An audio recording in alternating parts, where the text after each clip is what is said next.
I had informed all the guests that the groom had been replaced, but my fiancée still didn't know.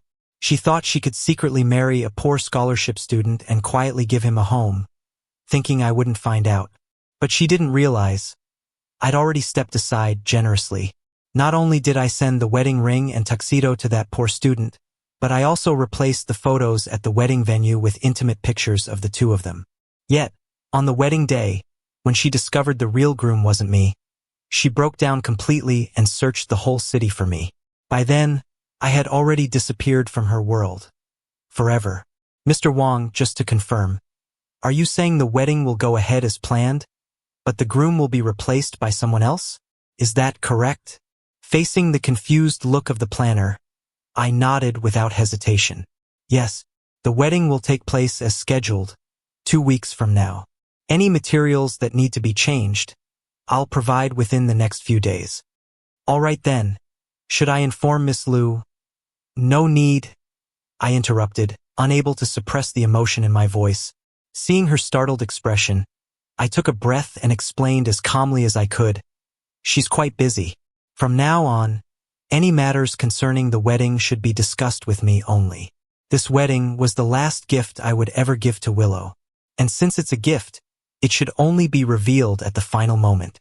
That way she'll get a surprise.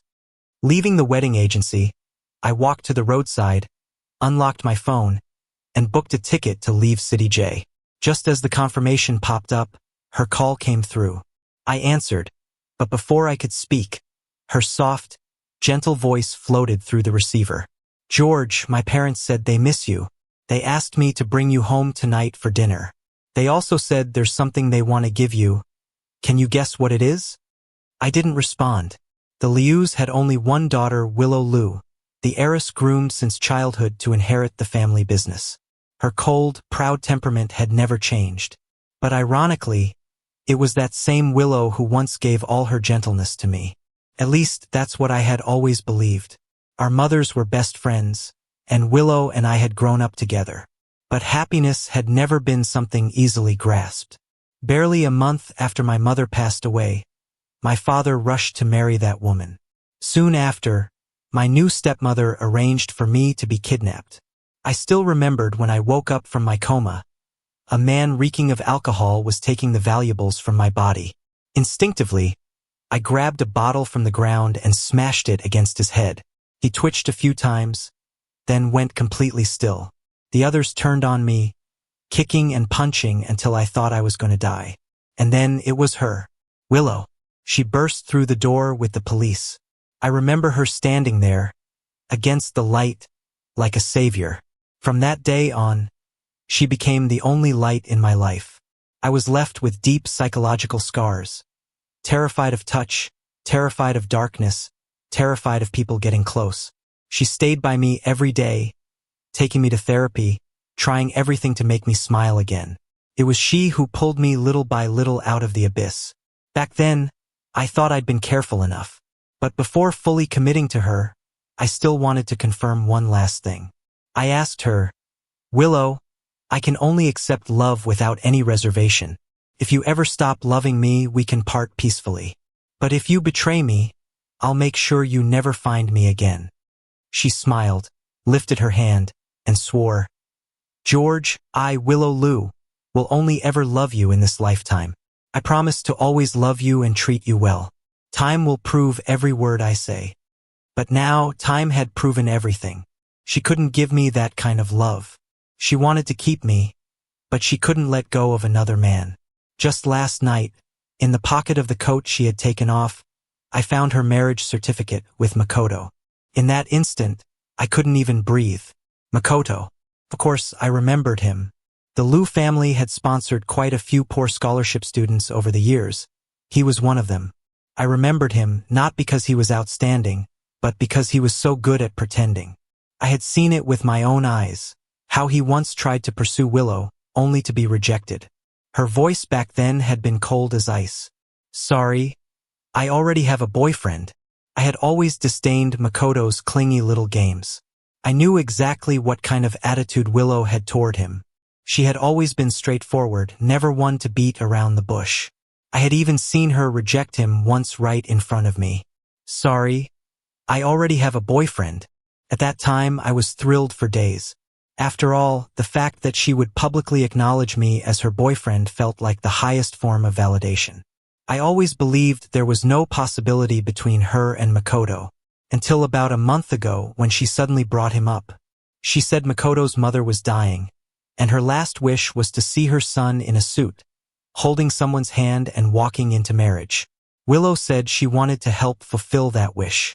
She even asked for my opinion. The moment she did, I knew. She had already wavered. I refused without hesitation. I reminded her, word by word, I can only accept love that is undivided. If you choose to share it with someone else, then this is where we end. Her face went pale. She gripped my hand nervously and said she would never betray me. Never. And I believed her. Now that I think about it, how ridiculous. Not only had she secretly registered her marriage with Makoto, she had also gifted him a villa worth tens of millions. Even more absurd, they had already been living together, tangled up in each other, while I was still busy preparing our wedding. We were just 2 weeks away from the ceremony. I stared at the photo on their marriage certificate. Her calm, gentle smile made me sick to my stomach. Still, I was glad. At least I found out before the wedding. At least I could keep a shred of dignity. My phone suddenly rang. It was her. "George," she said, voice soft and sweet, as if nothing had happened. "My parents said they miss you. They want me to bring you home for dinner tonight. They said they have something for you. Can you guess what it is?" I didn't answer right away. Through the line, I could hear faint noises, the rustle of clothing, her uneven breathing, and another man's low voice. I didn't need to guess. I already knew what she was doing, but I didn't expose her. I forced my tone to stay calm. "I'm not home right now. Just go to the old house later. You don't need to pick me up." She still tried to keep up that gentle act. "When did you leave? Why didn't you tell me? I could have come with you." Ha! I go out the door, and you fall into another man's arms. Such a perfect division of labor. I stayed silent for a few seconds, then managed a weak smile. "I've prepared a surprise for you," I said. "I'm planning to give it to you on the wedding day. I just came from talking to the planner about some details." Her voice immediately turned excited, as if she genuinely expected a surprise. "What kind of surprise?" "If I told you now," I said softly, "then it wouldn't be a surprise anymore. You'll find out on the wedding day." After hanging up, I didn't go straight to the Liu family's old house. I went home, or rather, back to the 300 square meter place that once belonged to us. This was the home Willow and I built together, brick by brick. Every detail carried traces of us. The painting she picked for the fireplace wall, the light tracks I installed beside the living room curtains. I used to think this place would be our forever. But the moment I saw her marriage certificate with Makoto last night, I knew it had all come to an end. Willow had already sent me the rings we were supposed to exchange at the wedding. Those matching diamond rings were designed by her own hand. I had watched her draw every line of the sketch. That day, she sat in my lap like a child, explaining the design. "George, look. Here I added a hidden slot. When the two rings fit together, they form a heart. We'll never be apart, okay?" Her eyes sparkled as if she truly believed in forever. I forced those memories out of my head and refused to linger on them. Taking out the ring, I called the local courier. "Hello? I'd like to schedule a delivery." For the recipient's name, I wrote Makoto. Since the groom at the wedding wouldn't be me, then this ring, the one meant to symbolize that we'd never part, rightfully belonged to the new member of our we. I scheduled it to arrive at 9 a.m. on the morning of the wedding. Watching the courier leave, I finally felt like I could breathe again. But I knew it still wasn't enough. The entire house was full of her shadows. Before leaving, I would erase her from this place, just as she had erased me from her heart. By the time I reached the Liu family's old house, my eyes were still faintly red at the corners. Mrs. Liu glanced toward the door, then looked back at me. "Why do you look so pale? Did Willow give you a hard time?" I smiled a little, trying to steady my voice to keep myself from breaking down. No, it's just windy outside. Got something in my eyes. As I spoke, I rubbed at them casually, wiping away the last trace of tears. If she ever bullies you, you must tell me, Mrs. Liu said, patting my arm. Willow may be busy, but that's no excuse not to treat you with care. My chest tightened, but all I could do was keep smiling and nodding. I didn't blame her. She'd been good to me. After my mother died, Mrs. Liu had looked after me like family. She simply didn't know the truth. Not long after, Willow's car pulled into the underground garage. But she didn't come upstairs. Mrs. Liu asked me to go get her. I walked down to the garage and immediately spotted her white sedan with its headlights still on. She was sitting in the driver's seat, the window open, a slim cigarette between her fingers, unlit. Her gaze rested on her phone screen. I stopped a few steps away, and before I could say anything, I heard her sweet, teasing voice. My back's still sore. It's all your fault. I froze, rooted to the spot. Makoto's low, gentle laugh came through the phone. All right, it's my fault. Come over tonight, I'll give you a massage. Willow let out a soft, playful hum, her tone syrupy with affection. Humph, you'd better. Not just my back, you'd better take good care of me. She hung up, a faint smile still lingering on her face. Then she finally lit the cigarette, took a slow drag, and leaned back in the seat, exhaling a long, lazy plume of smoke. That expression, I had never seen it before. So practiced, so free, so real. So this was who she really was. Willow, the woman I thought I knew, had long ceased to exist. In front of me, she never smoked or drank. She used to say she hated the smell of both. In front of me, she was always gentle, pure, untouched by the dust of the world. But now, the way she looked, she wasn't hiding, wasn't pretending. The woman I loved, once she stopped loving me, couldn't even be bothered to keep up the act. I stood there, my throat heavy as if filled with lead. The tenderness I thought belonged only to me. She could give it to someone else, down to every tone and every gesture without missing a beat. Her coquettish voice still echoed in my ears. But that softness was no longer mine. A bitter smile tugged at my lips, but my stomach twisted violently, as though it were being wrung from the inside. The car engine shut off. Willow crushed out her cigarette. Just before she opened the door, I turned and walked away from the garage. We went upstairs almost at the same time, her right after me. The servants were busy setting dishes on the table one after another. Mrs. Liu saw us enter and her tone turned sharp as she glared at Willow. What took you so long? George had to go down and call you up. Willow froze for a moment as if suddenly realizing something, then turned to me abruptly. You went to find me? I looked at her calmly, my voice light and even. Yeah, I saw you on the phone, didn't want to interrupt, so I came back. Why? Her eyes locked onto mine, tense and unblinking. I'd never seen her look so nervous before. Did you hear who I was talking to? The irony of it almost made me laugh. But outwardly, I didn't let a single emotion show. No, I said smoothly. Wasn't it a client? Who else could it be? I met her gaze with perfect ease. So calm. It was almost convincing, even to myself. Her expression finally softened, and she slipped back into that familiar gentle mask. She took my hand, tracing lazy circles on my palm with her fingertip, her voice melting into sweetness. Not a client, she said softly. It was about the charity gala next week. I commissioned a set of couples accessories for us. The designer was just calling to confirm. When you're beside me, you'll always be the brightest one in the room, no matter what. As she spoke, all I could hear in my mind was her earlier line over the phone. My back's still sore. It's all your fault. She said it so naturally, so smoothly, that for a second, even I almost believed her. Charity gala. She used to organize many of those for me, the George Foundation donations, blessings, prayer events. She didn't even believe in gods. Yet she'd prayed over and over again for me. I remembered all of it. Back then, I'd been moved to the point of speechlessness. But now, hearing her continue that same tender act, I felt nothing. No anger, no sadness, just emptiness. I simply replied, "Do whatever you think is best." After dinner, Mrs. Liu brought out a carved box, red Nanmu wood, clearly something special.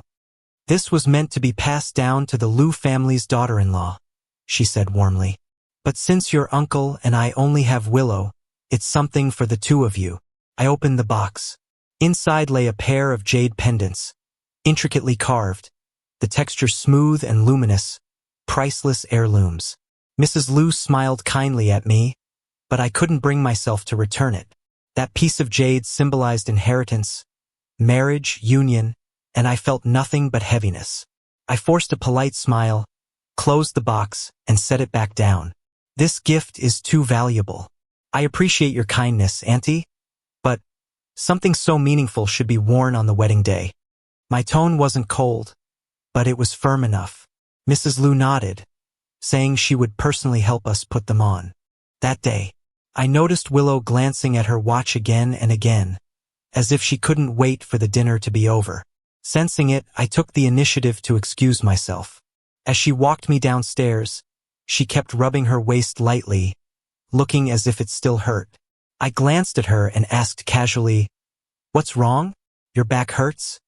Her body froze for a second, and her hand slowly pulled away. "Occupational," she muttered. She said it with a faint smile, pretending it was nothing. "It's fine. Don't worry." I didn't expose her lie, I just nodded lightly. But inside, a bitter irony rippled through me. When we got home, she acted perfectly natural, urging me to go to bed early. Her tone was gentle, soft, as if nothing had happened, as if we were still that couple about to walk into the wedding hall together. But I knew she wasn't worried about me resting. She just wanted me asleep so I wouldn't interfere with her nightly appointment. I lay there with my eyes closed, but my mind had never been clearer. She lay down beside me, one arm wrapping lightly around my waist. At first, her movements were careful, tentative, as though she was afraid of waking me. But soon, her breathing grew heavier, and her grip on my waist tightened slightly.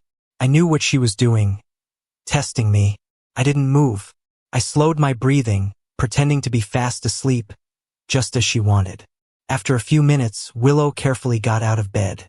The sound of her changing clothes was faint, but I heard every rustle, every motion. Once she was dressed, her footsteps, familiar and hurried, moved quickly toward the door. A few seconds later, I heard the soft click of it closing behind her. Only then did I slowly open my eyes. I got up, walked to the window, and pulled the curtain open. Through the glass, I watched her car speed out of the gate. The night was thick as ink, and the taillights carved through it, two sharp streaks of red mocking me with their glow. I stood there, my chest heavy, breath caught somewhere between anger and pain. Then I raised my fist and slammed it hard against the wall beside the window. It hurt, but not nearly as much as the fire burning in my chest. When I woke up the next morning and sat up in bed, a delicious aroma drifted in from the kitchen. The living room was empty, but in the kitchen, a familiar figure moved gracefully among the counters. It was Willow. She was back.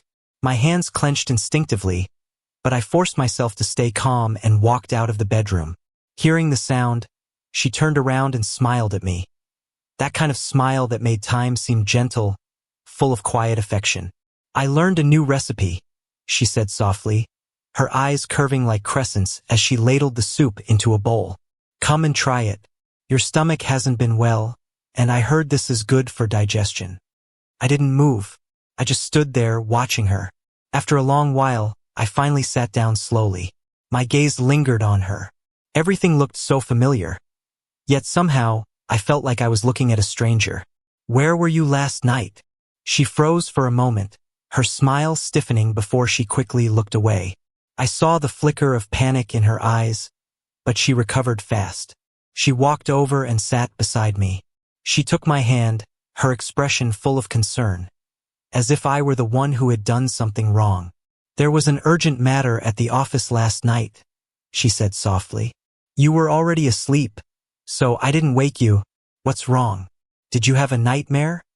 Her voice was gentle, tender, as if she were afraid I might slip back into the shadows of the past. I said nothing. I just stared at her. She kept comforting me with that same worried face, even picking up her phone to call her assistant, asking them to send over some medicine and schedule another therapy appointment for me. That scene, it was all too familiar. I used to believe she was the only light in my endless night. Back then, I could only fall asleep with the help of medication, and she would stay by my side. Sometimes, she even slept on the floor just so she could hold my hand the moment I woke up from a nightmare. I truly believed in her. But now, as her gentle hand rested over mine, I suddenly noticed the faint bluish mark just beneath her collar. She was dressed more modestly than usual. Even her neck was tightly covered. But when she rolled up her sleeves while cooking, her disguise slipped. A blurred, intimate kiss mark trailed along the inside of her arm. And in that instant, I knew exactly where she had been last night. She had given her body to another man. And yet, here she was, early in the morning, tenderly making me soup, comforting my insomnia, managing my life like nothing had happened.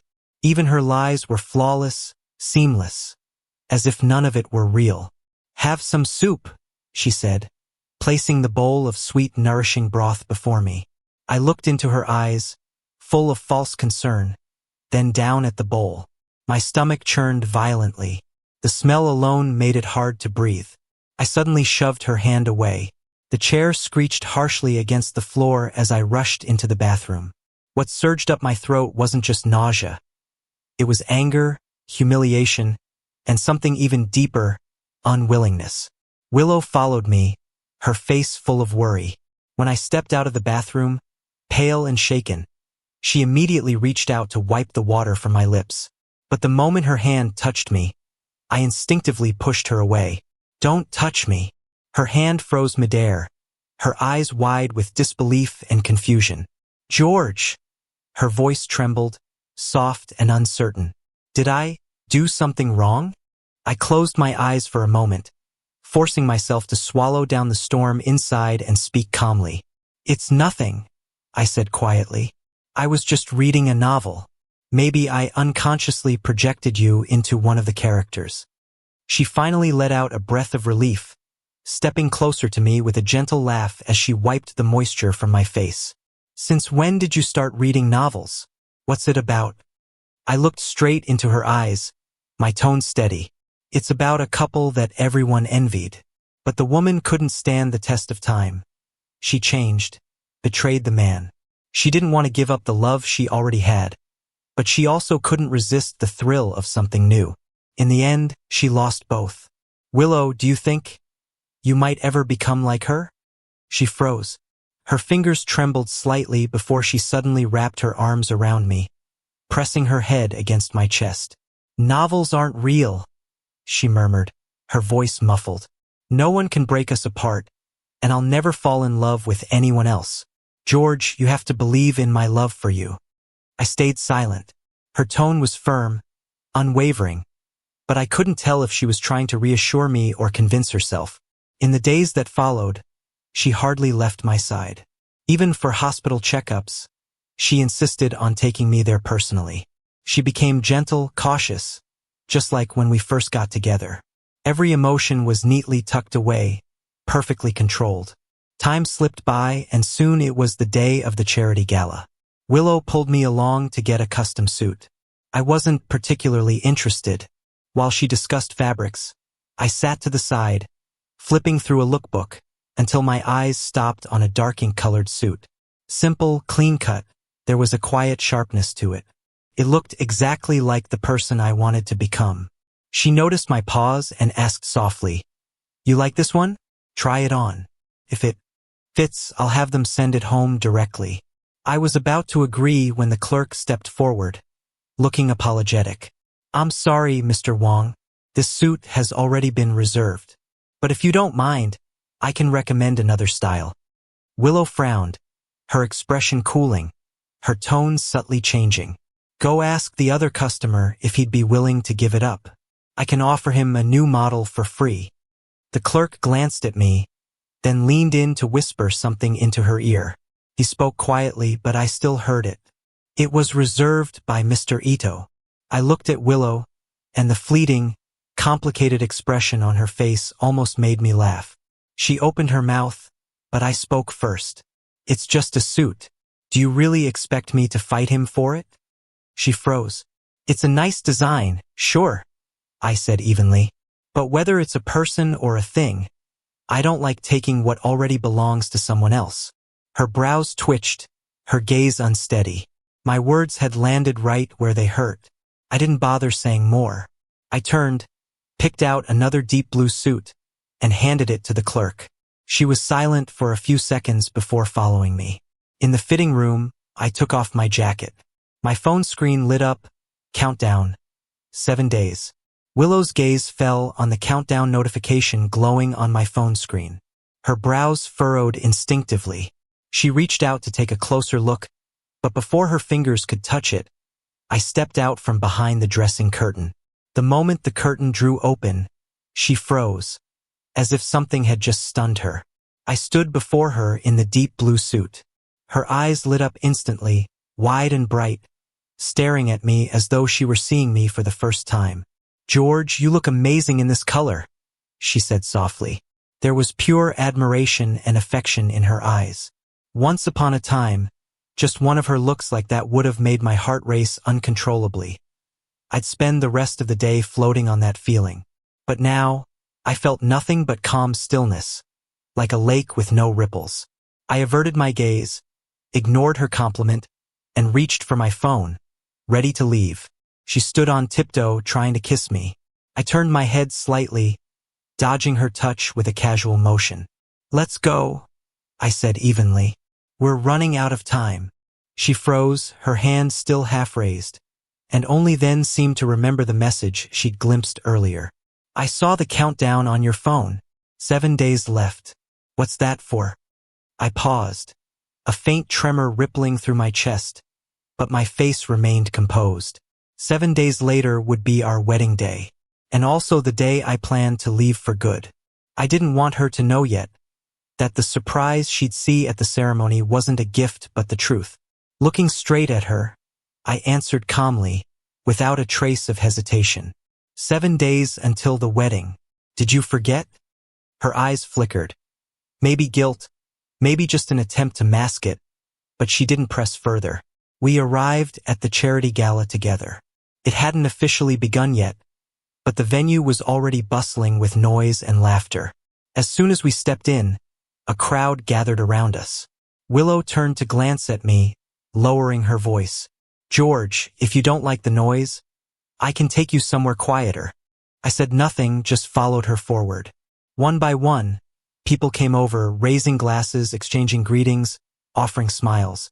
Their words were all the same. How perfect we looked together, how devoted she was to me. "President Liu really dotes on Mr. Wang. You won't find another couple like you two in the whole city. Miss Liu's loyalty in love is admirable. Who wouldn't envy George Wang for marrying such a woman?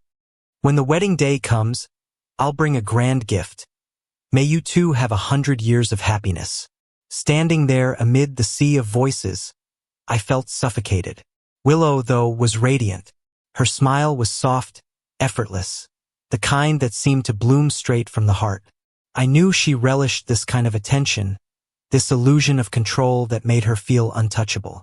Her smile was beautiful. I used to be mesmerized by it. But now all I could see was irony. These people had finally found a way to get closer to her.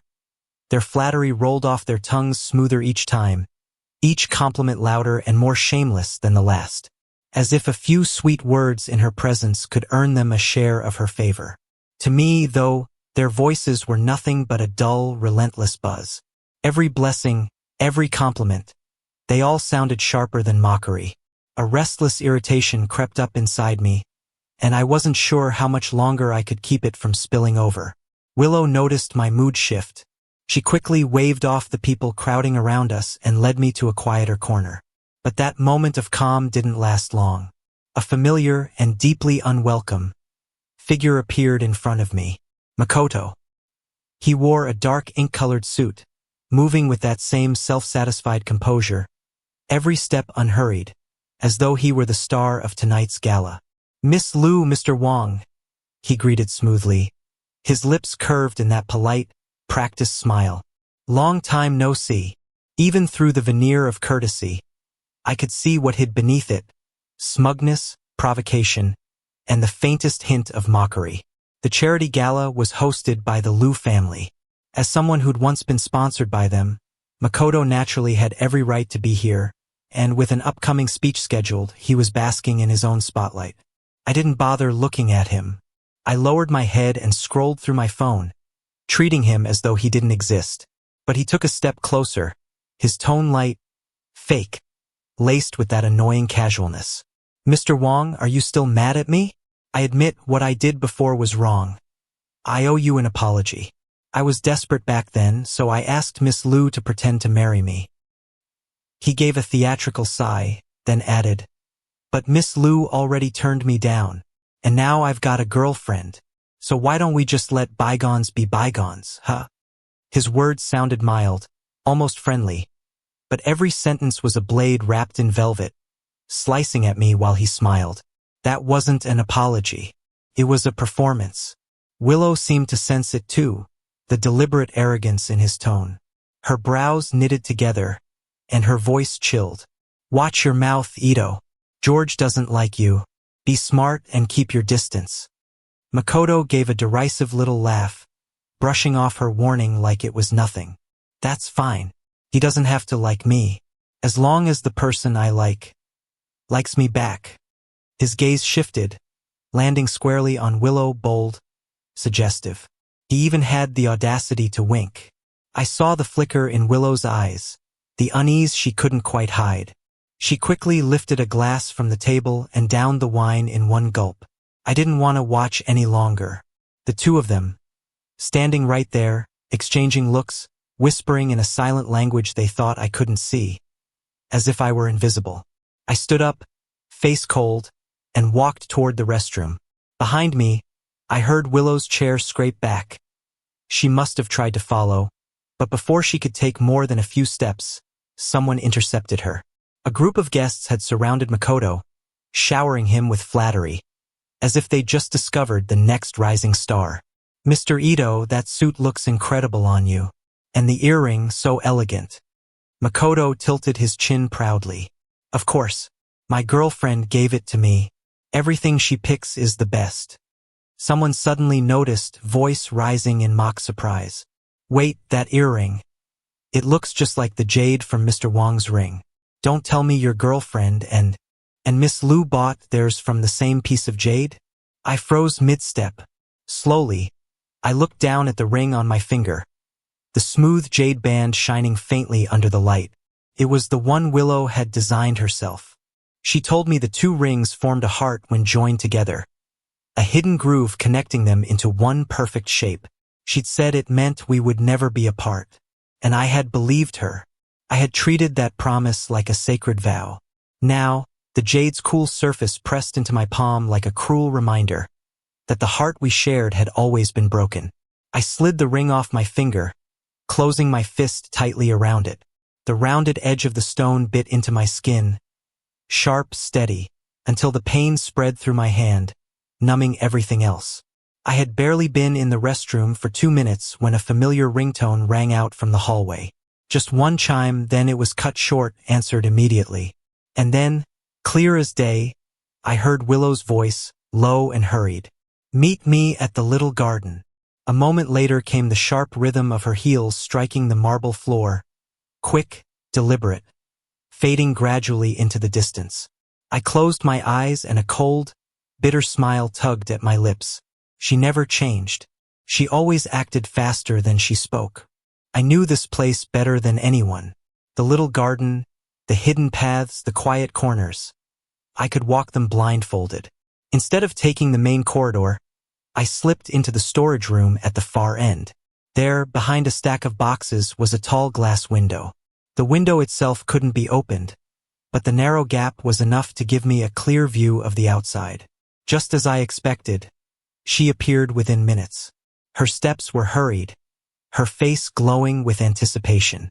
Waiting for her there was Makoto, eager, restless, like a puppet barely holding himself back.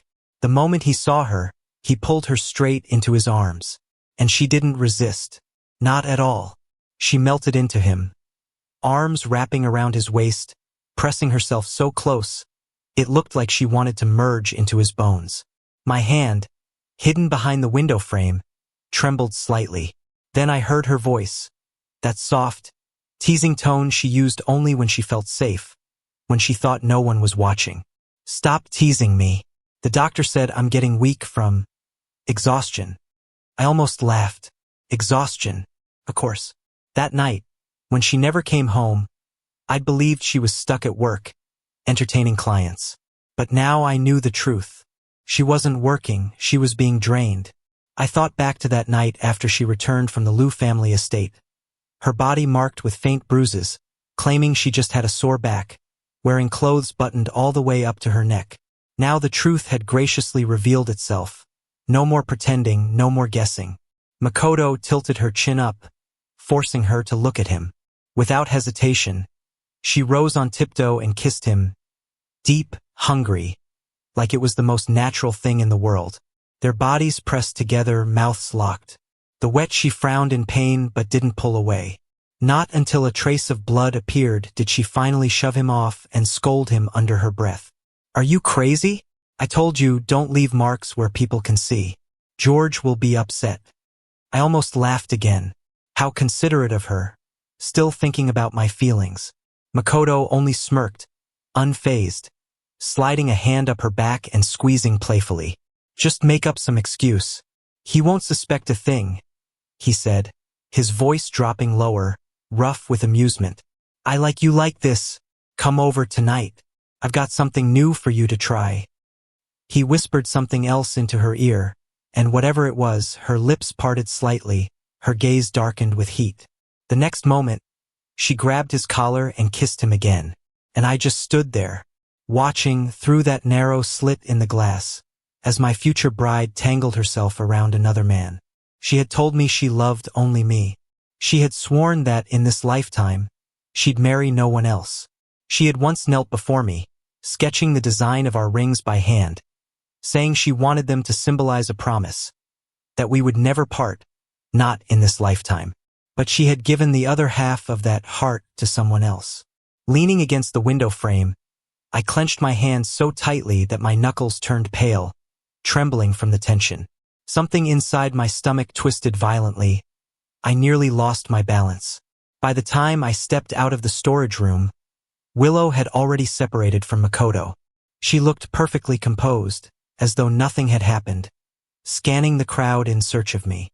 When she spotted me, she hurried over, a faint sheen of sweat glistening on her forehead. "Where did you go? I turned around and you were gone. I was so worried." She really was a good actress. I looked at her, my gaze deliberately settling on the corner of her lips. The spot where he had bitten her was still red, the blood not yet wiped clean. "I took a walk in the garden," I said evenly, my tone calm to the point of mockery. "Got some fresh air." Then, casually, I added, "What happened to your lip?" The instant I asked, her body stiffened. A flicker of panic crossed her face, and tiny beads of cold sweat appeared along her hairline. I didn't say another word, just watched her reaction, waiting to see what kind of excuse she'd come up with this time. Which garden did you go to?" she asked, her voice unsteady. I let out a faint, humorless chuckle, turning slightly so she couldn't see my expression. "The one behind the hall. Lots of people there." "Why? Are you that nervous? Can't I take a few steps on my own?"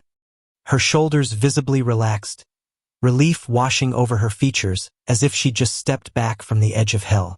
"It's nothing," she said softly. "I just didn't want you to get lost." Her eyes darted away as always, a tell she never managed to hide.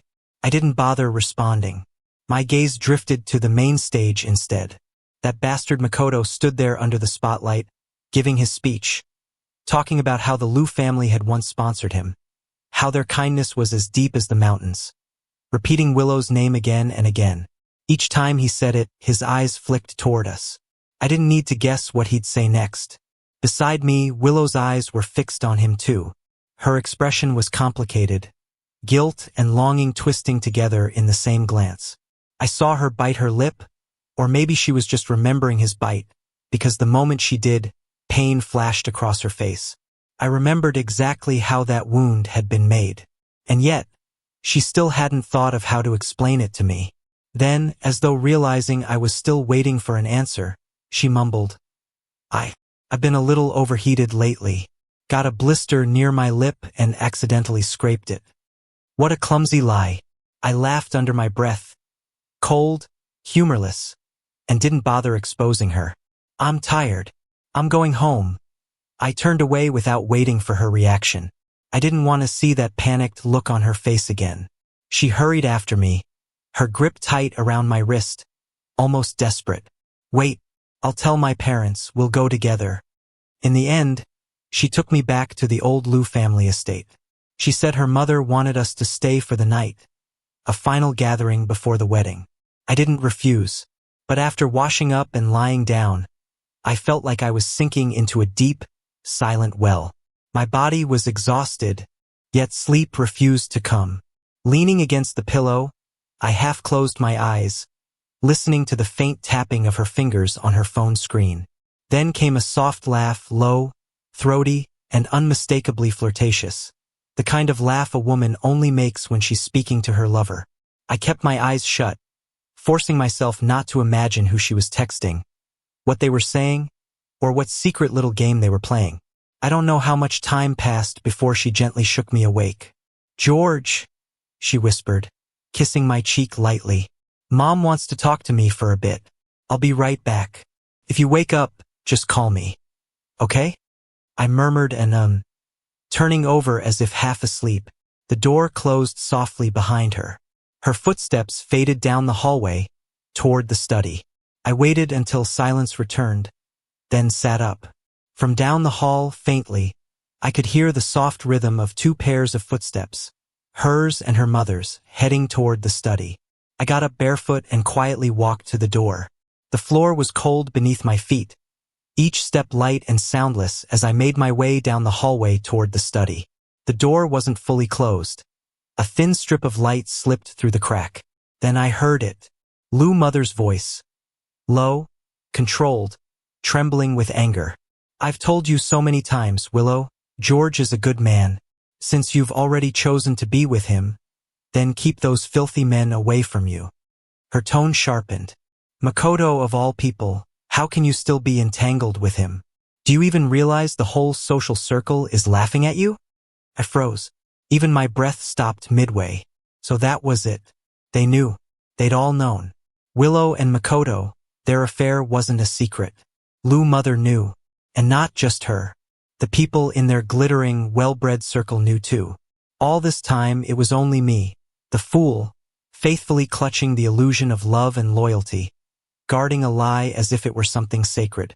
When those people smiled at us, saying, "You two are perfect together," and "May you be happy forever," were their lips trembling with suppressed laughter? My hand groped for the wall to steady myself. My fingertips were ice cold. Liu Mother's scolding went on, words sharp and endless, but I couldn't make them out anymore. A low, constant ringing filled my ears, drowning everything else. It was like being pushed underwater. Lungs burning, air thinning, unable to breathe. I turned away, moving mechanically, stumbling my way back down the corridor until I reached the bedroom.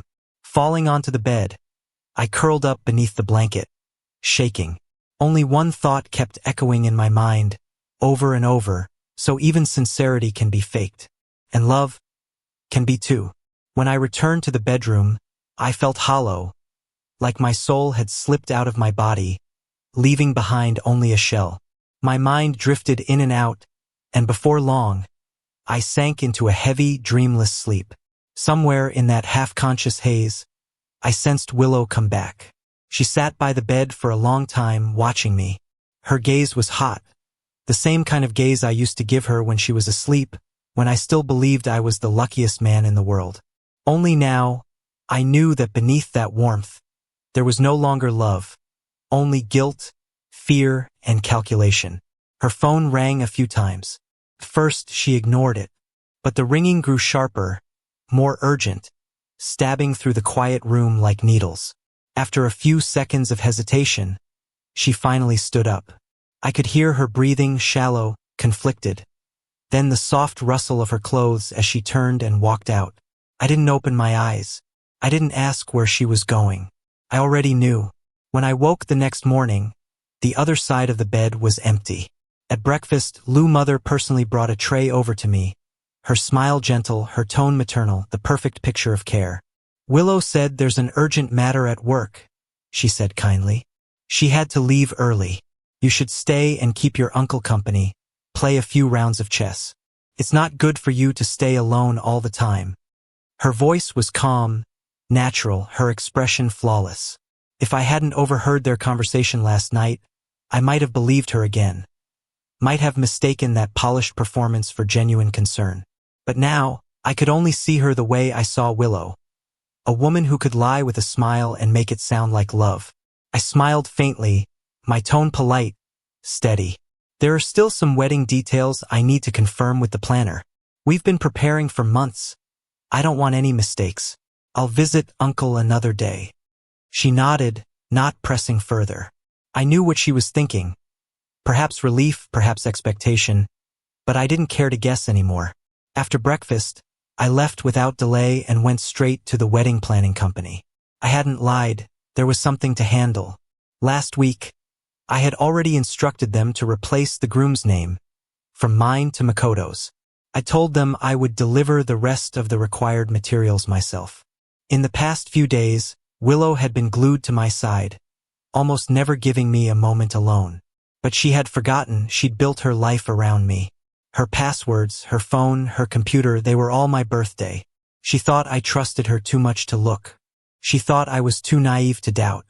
But during one of her showers, barely 10 minutes, I had opened every secret she ever kept from me. Their marriage certificate, their honeymoon photos, their intimate pictures, in matching wedding attire, arms wrapped around each other. Every single one. Her business trip had been a lie. She'd spent half a month abroad with him. Now all of those photos were sitting safely in my phone, and one by one I was sending them to the wedding planner, replacing my role with his. When it was done, I didn't feel the devastation I expected. Just a hollow calm. The kind that comes after the storm when there's nothing left to break. As I stepped out of the company, I remembered a medical exam I'd taken a while ago. The results should have been ready by now. I decided to stop by the hospital to pick them up. But as soon as I parked, I saw her car. Willow's. A dull thud echoed in my chest. I started walking toward the building, my pace quickening. And then, before I even reached the reception desk, I saw them, at the end of the corridor, standing outside the obstetrics and gynecology department. Willow and Makoto. They were laughing softly, standing so close their bodies nearly touched. His hand rested protectively on her lower back, gentle, careful, as though she were something precious, fragile, and his alone. I stood frozen where I was. My throat felt parched, as if all the air in the corridor had been sucked away. Willow was smiling, that familiar soft, practiced smile. The corners of her eyes curved with warmth, her every gesture dripping with affection. Makoto leaned down to whisper something in her ear, and her smile deepened, sweeter, brighter. So this was her real face. When she finally noticed me, her whole body stiffened. She jerked her hand away from Makoto's, panic flashing across her face. A sheen of sweat broke across her forehead. George, what are you doing here? I looked straight at her, my voice so low it almost frightened me. Came to pick up my medical report. I didn't look at her again. Only at Makoto, that smug, composed mask he wore so well. Willow hurried forward, grabbing my arm, her tone flustered, words tumbling over one another. I got into a minor car accident this morning. Makoto happened to be passing by and brought me here. She hesitated, eyes darting nervously, before she added the sentence that nearly made my lungs collapse. After the checkup I found out I'm pregnant. George, aren't you happy? I almost laughed. A car accident, and somehow it produced a child. How could I not be?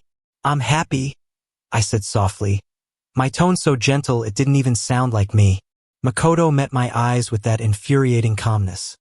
His voice light, his expression tender, though I knew exactly who that tenderness was meant for. "Mr. Wang probably doesn't know yet," he said slowly, almost kindly. "Miss Liu is carrying twins. Over 2 months along now." He spoke each word like he was reading a sentence, a verdict. My chest felt hollow. Empty laughter bubbled up inside me, silent but merciless. Then the doctor came hurrying out behind them, oblivious to the tension that thickened the air like fog. He glanced between us, clearly unsure who was who, and began speaking matter-of-factly. "She's still in the early stages, no intercourse for now. After 3 months, you can consider it again. Whoever's her husband, make sure she rests. There's been some light bleeding, so please be careful." That one word, husband, sliced through the air like glass. Willow went pale, beads of sweat rolling down her temple. Her hand shook as she grabbed mine, dragging me out of the hospital before I could say a word. I didn't resist. I didn't speak. I just let her lead me, like a puppet, hollow and weightless. Once we were outside and the noise faded, she finally let out a small sigh of relief, forcing a smile as if nothing had happened. "It's probably just because I've been tired lately," she said lightly. "I'll take better care of myself, George. Don't worry." I tried to smile back, but nothing came out. She knew exactly why she was bleeding, and so did I. But I didn't bother exposing her anymore. I had told her before, if she ever betrayed me, I would disappear from her life forever. And I meant it. But before I vanished, I had a final wedding gift prepared. One she would never forget. On the drive back, her phone kept lighting up. Each time, she'd glance at me nervously, waiting until I turned my head before unlocking it quickly. It was a message from Makoto. "Makoto, Willow, what do you think we should name the babies? Come over later, we can decide together." Her fingers froze. Her face tightened. Then she quickly typed a reply. "Willow, we'll talk about names later. Don't say things like that again when George is around. If he ever finds out the babies aren't his, you don't want to know what will happen." I saw the message reflected faintly on the window, caught by the corner of my eye, and all I felt was amusement. No anger, no heartbreak, just a quiet, cutting irony. She loved the children, that much I knew. I just hadn't expected them to be his. Then my phone buzzed. A new notification. "Makoto Ito has sent you a friend request." For a moment, I stared at it, my thumb hovering above the screen. I shouldn't have accepted, but after a brief pause, I did. Not even 2 seconds after I accepted, his message appeared. "Makoto, George, I don't believe you're really that oblivious. The children's." The message was cold and direct. Carrying, "They're not yours." Straightforward. Cruel. But nothing I didn't already know. I didn't reply. He must have been impatient because more messages followed in quick succession. "Makoto, she and I are married, here's the certificate." It was the same photo I'd already seen on Willow's phone. Now seeing it again, I felt nothing. Just a dull emptiness. "Makoto, so what if you two have a wedding? I'm her husband. As long as I don't agree to a divorce, you'll always be beneath me." "Makoto, she spends time with me every day. She's wild in bed. Maybe you're just not man enough for her." "Makoto, she's told a lot of people about us. You really think they envy you? They're laughing at you behind your back." "Makoto, remember the suit I wore at the charity gala? She designed that for me. You can't imagine how much she loves me." "Makoto, if you two hadn't grown up together, you'd never even be qualified to stand beside her." Then came the photos, intimate, explicit, sent one after another like bullets in slow motion. I just stared at them, expressionless. How ridiculous. He thought flaunting his victory would make me crumble. He thought possession was the same thing as love. But the truth was, his arrogance only made me calmer. Just then, Willow leaned over, her voice sweet and oblivious. "What are you looking at so intently?" I pressed the screen off, slipped the phone into my pocket, and shook my head lightly. Nothing. She didn't sense the cold detachment beneath my calm. She just smiled and linked her arm through mine, holding on tighter, as if closeness could erase what she'd done. The tighter she held, the stronger my urge to escape became. But I didn't pull away. I simply closed my eyes and pretended to nap. As long as she believed I was still blind to the truth, perfect. The wedding day would be that much more spectacular. In the days that followed, she was rarely home. Gone from morning till night, always with the same excuse: urgent work meetings. I didn't ask questions. Makoto, on the other hand, was relentless. A desperate clown trying to provoke a reaction, flooding my inbox with updates, photos, messages, taunts. Makoto, she's been with me these past few days. Still think she's working overtime? Makoto, we went shopping for baby clothes. She's already picked out names for the twins. In one photo, she stood in a maternity store, smiling softly as she ran her fingers over a pair of tiny shoes. In another, he was bent over, pretending to listen to her stomach, his cheek pressed to her belly, both of them laughing. Makoto, what do you think, George? On the wedding day, do you think she'll run away? She's going to be the mother of my children after all. Makoto, when she walks down that aisle, it won't be toward you, it'll be toward me. Message after message, every word a dagger meant to pierce. But I didn't reply, not once, because for once he was right about something. There would be someone running away on the wedding day. But it wouldn't be Willow. It would be me. The days Willow was away turned out to be the most relaxing ones I'd had in a long time. Alone, I quietly sorted through everything in the house that belonged to me, packed it all up, and moved it to the small apartment I had prepared in advance. A place known to no one, a place that would finally be mine. The 300-square-meter house, once crammed with traces of our 5 shared years, was now half empty. Even the echoes had become sharper. On the night before our wedding, I was packing the last box. I didn't expect her to come back. She stood at the doorway, holding a photo in her hand, her face wearing that habitual smile. Her eyes swept across the empty living room, and she froze for a moment. "You've made the house look like you're moving out," she said. "Why do you look so messy?" I paused, casually brushed the dust off my face, and replied evenly, "Just clearing out some clutter. After the wedding, we can bring in new things." She clearly misunderstood, thinking I was preparing for our new life together, not realizing I was preparing to leave her for good. She stepped closer and handed me the photo. I had this one restored. It's our first picture together after we started dating. Do you remember it? Of course, I remembered. It was spring when the pear blossoms had just bloomed. I had just agreed to be with her, and Willow dragged me to a photo studio to take that picture. In the photo, I was smiling like a boy touched by spring itself, and she was looking up at me, eyes filled with light. But the original had long been destroyed, ripped to pieces by Makoto's dog. He had laughed when he mentioned it to me, saying Willow didn't even get mad. She just patted the dog's head and said, "It's okay. That photo needed to be replaced anyway." I pretended not to hear it, but every word had carved itself into my memory. Now, she was back with this restored version, as if offering it to me as a gift of reconciliation. Unfortunately, photos can be repaired, feelings cannot.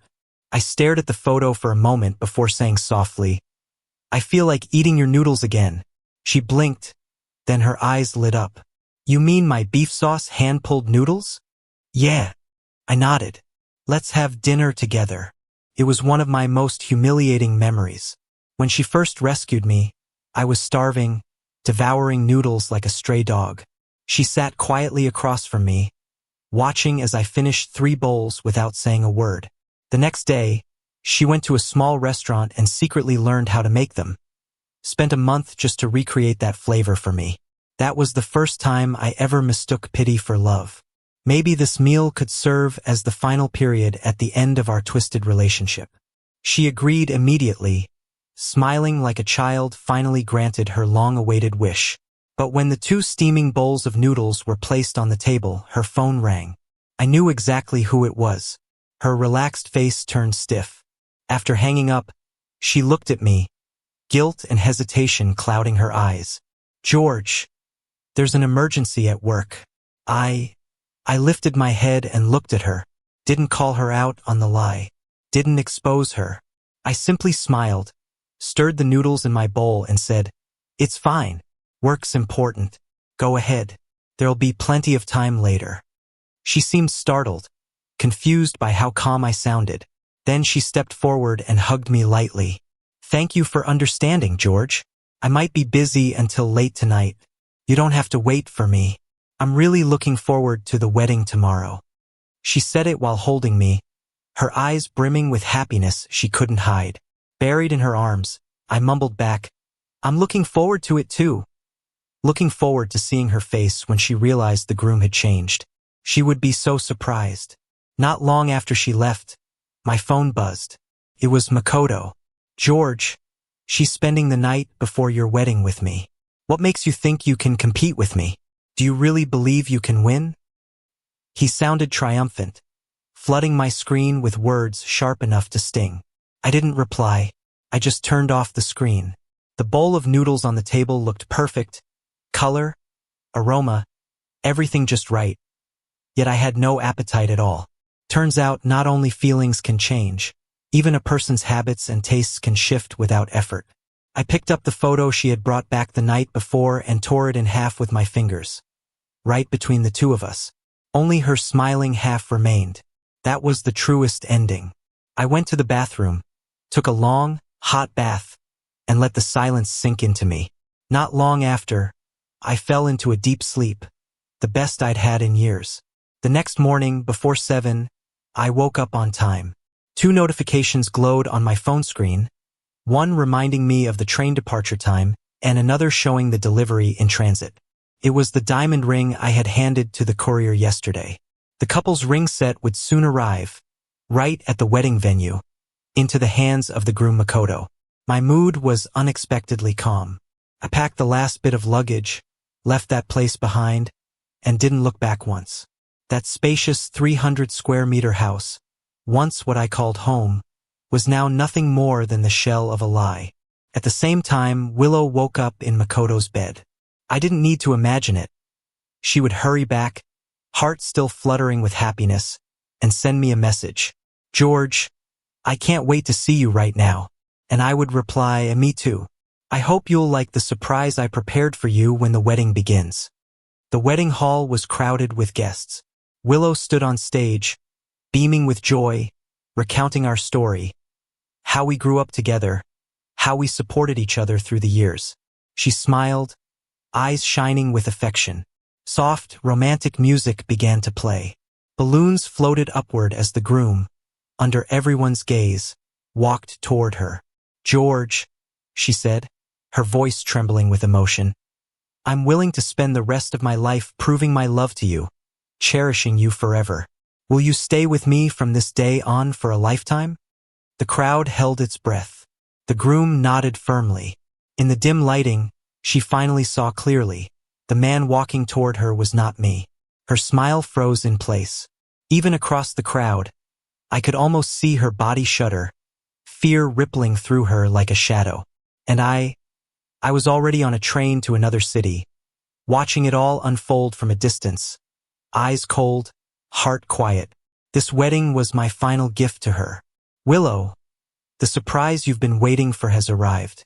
Willow's shock twisted into fury. She grabbed Makoto's wrist, her voice shaking with disbelief and anger. "How come you're here? Where's George?" Makoto winced, trying to pull his hand free, feigning confusion. "Willow, what are you talking about? We've already gotten our marriage certificate. Of course, the groom should be me. Everyone's watching, you should stop making a scene." But Willow didn't seem to hear his deliberate reminder. Her gaze was fixed on the wedding ring on Makoto's left hand. The ring that once belonged to George was now sitting on Makoto's finger. Willow seized his hand and forcefully pulled the ring off. George's hands had been slimmer. Wearing his ring for even this short while had already left a deep red mark on Makoto's finger. The guests, business elites and political figures from all over J City, whispered among themselves as they watched the scene unfold. Mrs. Liu received a subtle glance from Mr. Liu and hurried toward Willow. "Willow, calm down first. Whatever's going on, let's talk about it after the ceremony." Everyone around tried to calm her down, but Willow felt like she was about to lose her mind. Her heart raced, her body trembling uncontrollably. Then she noticed the huge LED screen behind her. The slideshow wasn't showing her wedding photos with George, but with Makoto. Those pictures.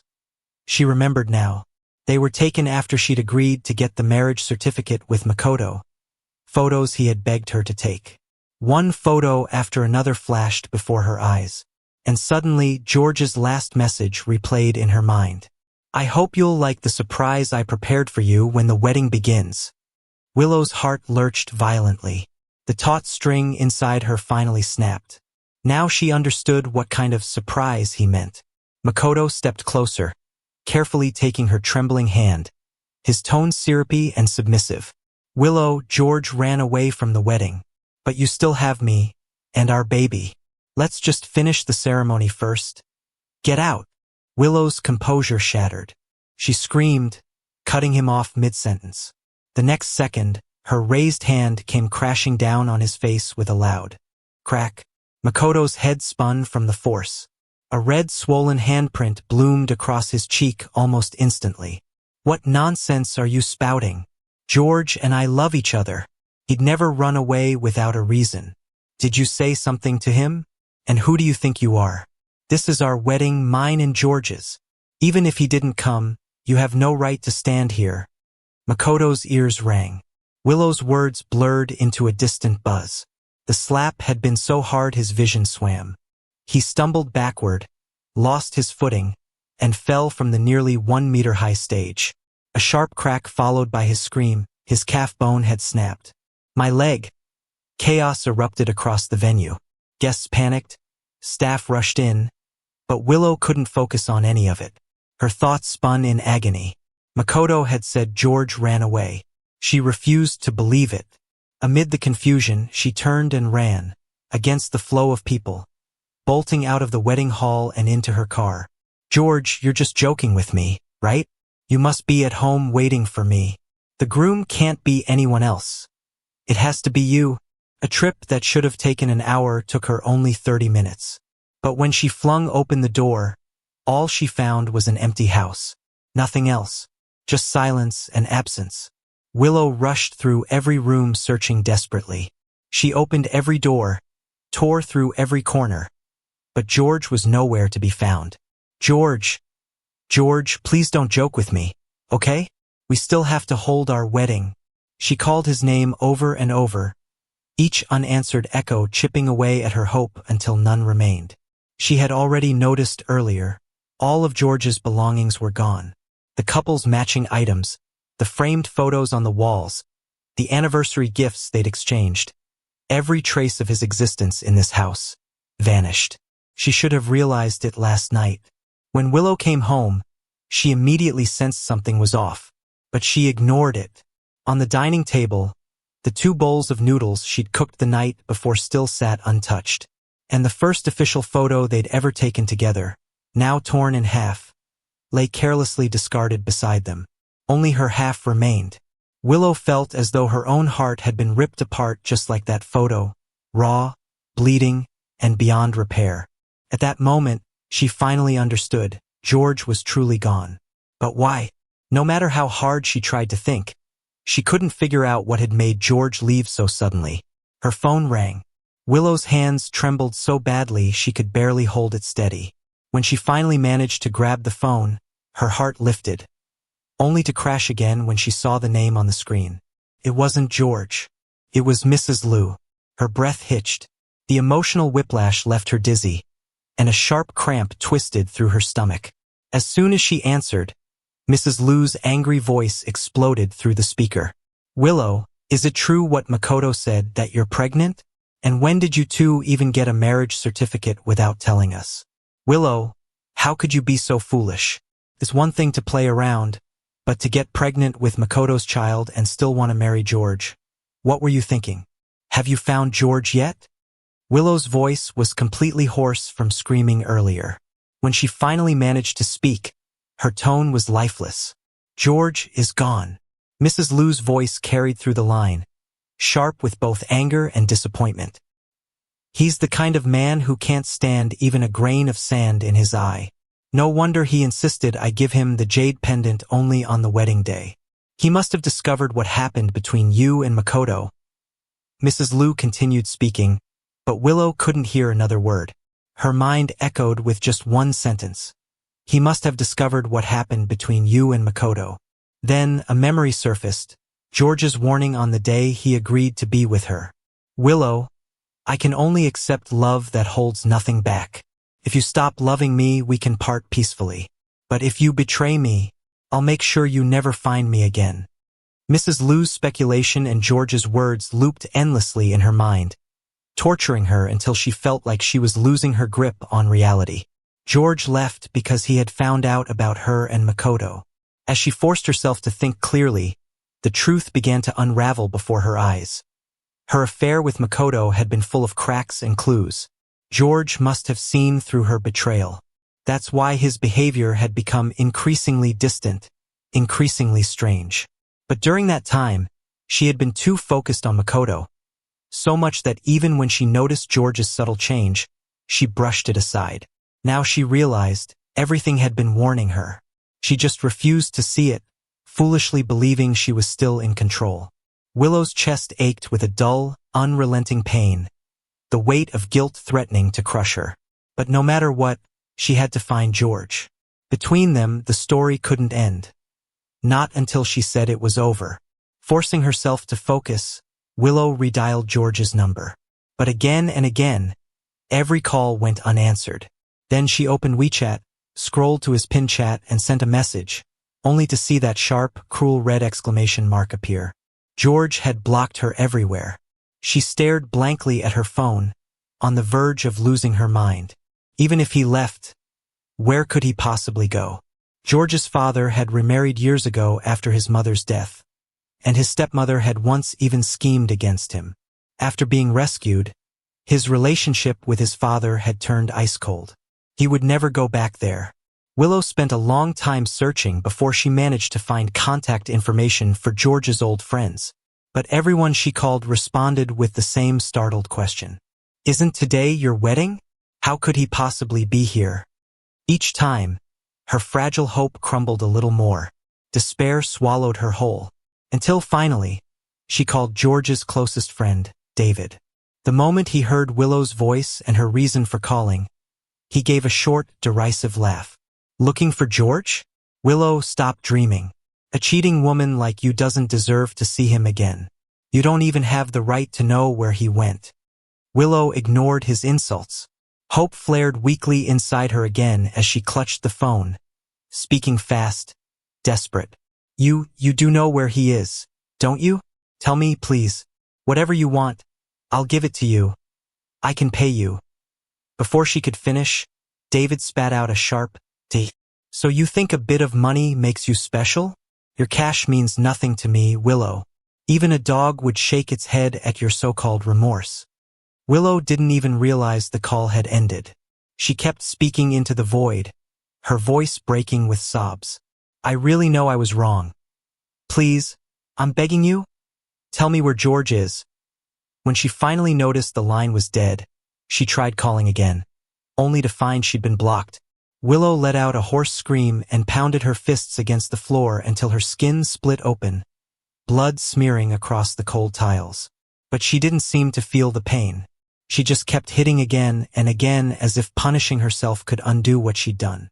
She didn't know how much time had passed when the front door opened again.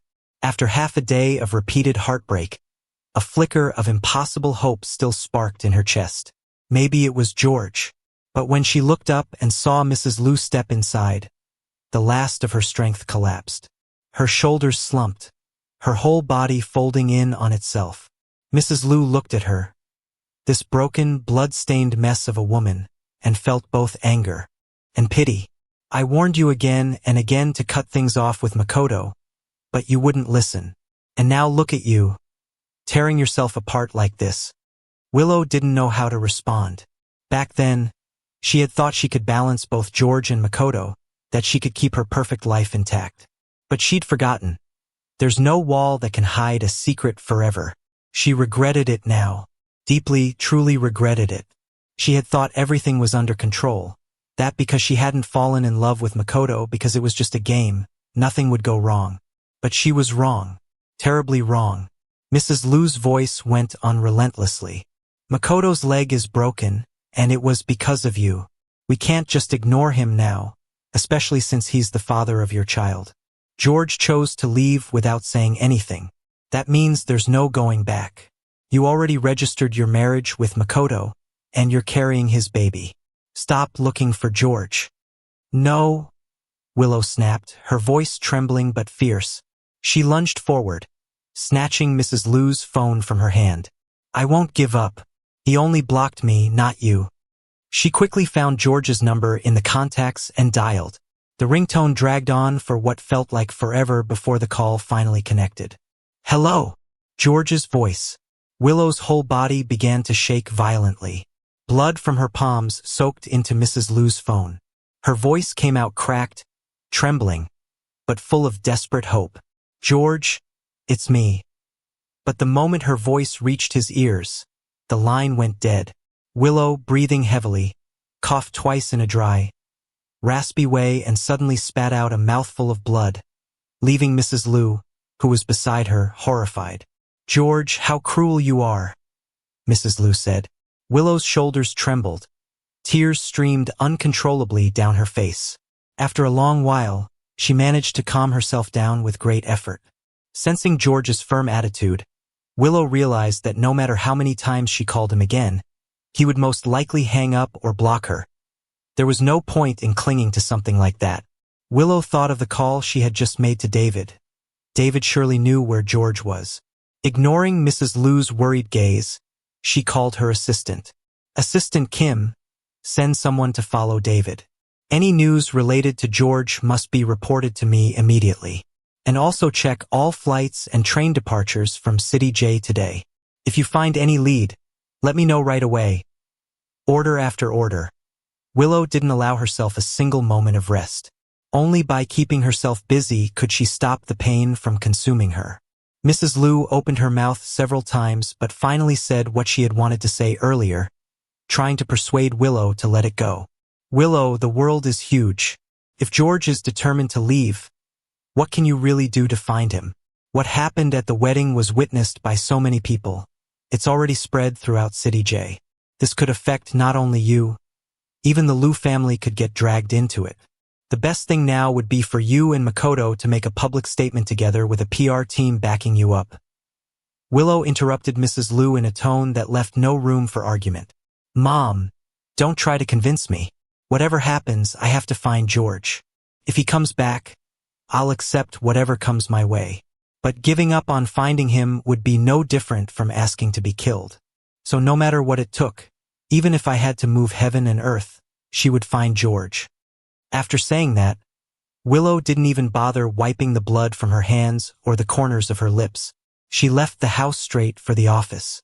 The romantic scandals involving her, the ones she had tried so hard to bury, were spreading further and further, but at that moment, she couldn't care less. In City J, cars and planes came and went endlessly. Assistant Kim managed to gather the list of all flights and trains that had departed from City J on the day of the wedding. After several days of investigation, Willow discovered that George had bought tickets to more than 10 cities within the country and to 6 foreign countries on that same day. Willow looked at the nearly 20 destinations spread across the table and gave a bitter half-smile. George had truly made up his mind to erase his tracks. But even knowing that, Willow couldn't bring herself to give up on him. She eliminated one wrong location after another, but it was like searching for a needle in a haystack. Despair consumed her again. 5 full days had passed since the wedding. She had slept less than 5 hours a night, spending the rest of the time tracking George's whereabouts. All in vain. On the 6th day, while giving instructions to Assistant Kim, exhaustion overcame her and she fainted on the spot. She remained unconscious for 2 days, 1 full day and 1 night, and when she finally woke up, Willow found herself lying in a hospital bed. She pulled out the 4-line to leave, but just as she got up, someone stopped her. Willow, your mother said you haven't rested for days. You should recover before you leave, or I'll be too worried, said a voice. Even for our child's sake, you can't keep being this stubborn. It was then that Willow realized Makoto was also in the room. Makoto's leg was in a cast, and his face showed a worried expression. Willow's face turned cold instantly. She shoved Makoto's hand away forcefully. Get this straight. Who do you think you are? You think you have the right to call my mother Mom? Willow spat. Makoto's eyes fell on Willow's barely noticeable baby bump, and his tone revealed a joy he couldn't hide. We're legally married and have a child on the way. Besides, so many people saw us celebrate the wedding. My mother already acknowledged my position. Yesterday, we were even picking baby names together. Listen, I like these too. The fragile thread of sanity in Willow's mind snapped in an instant. She grabbed Makoto by the neck with one hand, tightening her grip with every second. Makoto's face slowly turned from pale to red, then to a purplish blue. Terrified by the icy look in Willow's eyes, he forgot to struggle, and a horrifying thought surfaced in his mind. Willow truly wanted to kill him. Mrs. Liu came in and screamed in shock at the sight. That scream jolted Willow back to her senses. Her grip suddenly loosened, and she lowered her gaze to meet Makoto's eyes, filled only with fear and panic now. Word by word, she interrogated him. On the day of the wedding, why were you the one who showed up? And how did you get George's wedding ring? These past days, Willow's mind had been consumed entirely with searching for George, leaving her no time to think about anything else. Now, seeing Makoto again, question after question burst forth in her mind. Makoto gasped for air, too frightened to hide anything. He recounted everything that had happened after Willow left him that day. Not long after you left, I received a delivery. The package contained that pair of wedding rings. As for everything else, it was the wedding planner who called me and told me to go to the venue. I just thought, if I could take George's place and marry you, that would be enough for me. I didn't think too much about it. Now free, Makoto scrambled away, nearly tripping, and hid behind Mrs. Liu. Willow immediately contacted the head of the wedding planning company. Her sharp gaze locked on Makoto. If I find out you're lying to me, I swear I won't forgive you. A few minutes later, Willow received the answer. Half a month before the wedding, George had already informed the wedding planner that the groom would be changed. The doubts that had haunted her finally had an explanation. But that explanation struck her like a knife to the heart. So George had been preparing to.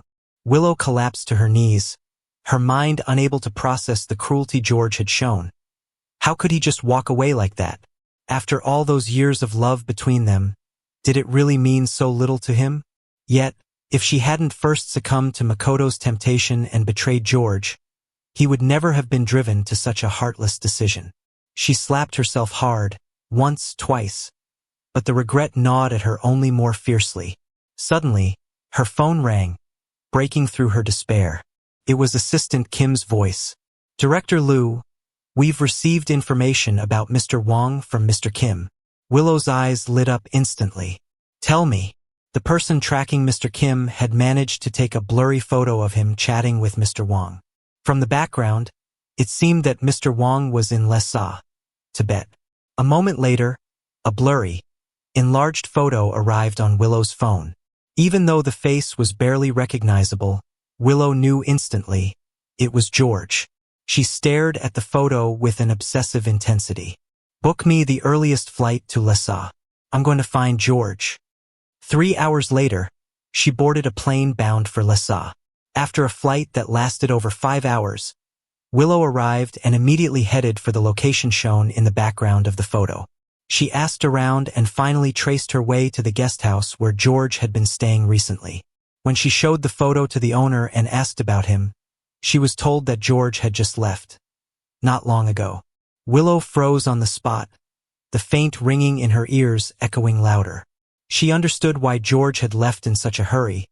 He must have found out she was looking for him, and that was why he had fled so suddenly.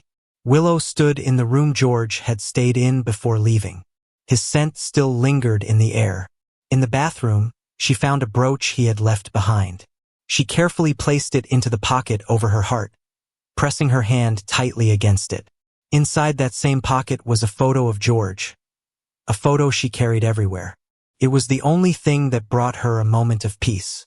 During the time George had been gone, Willow had gone through her phone and found all the photos she had once saved of them together. She printed them out and pasted them on the wall, each in the exact spot she remembered.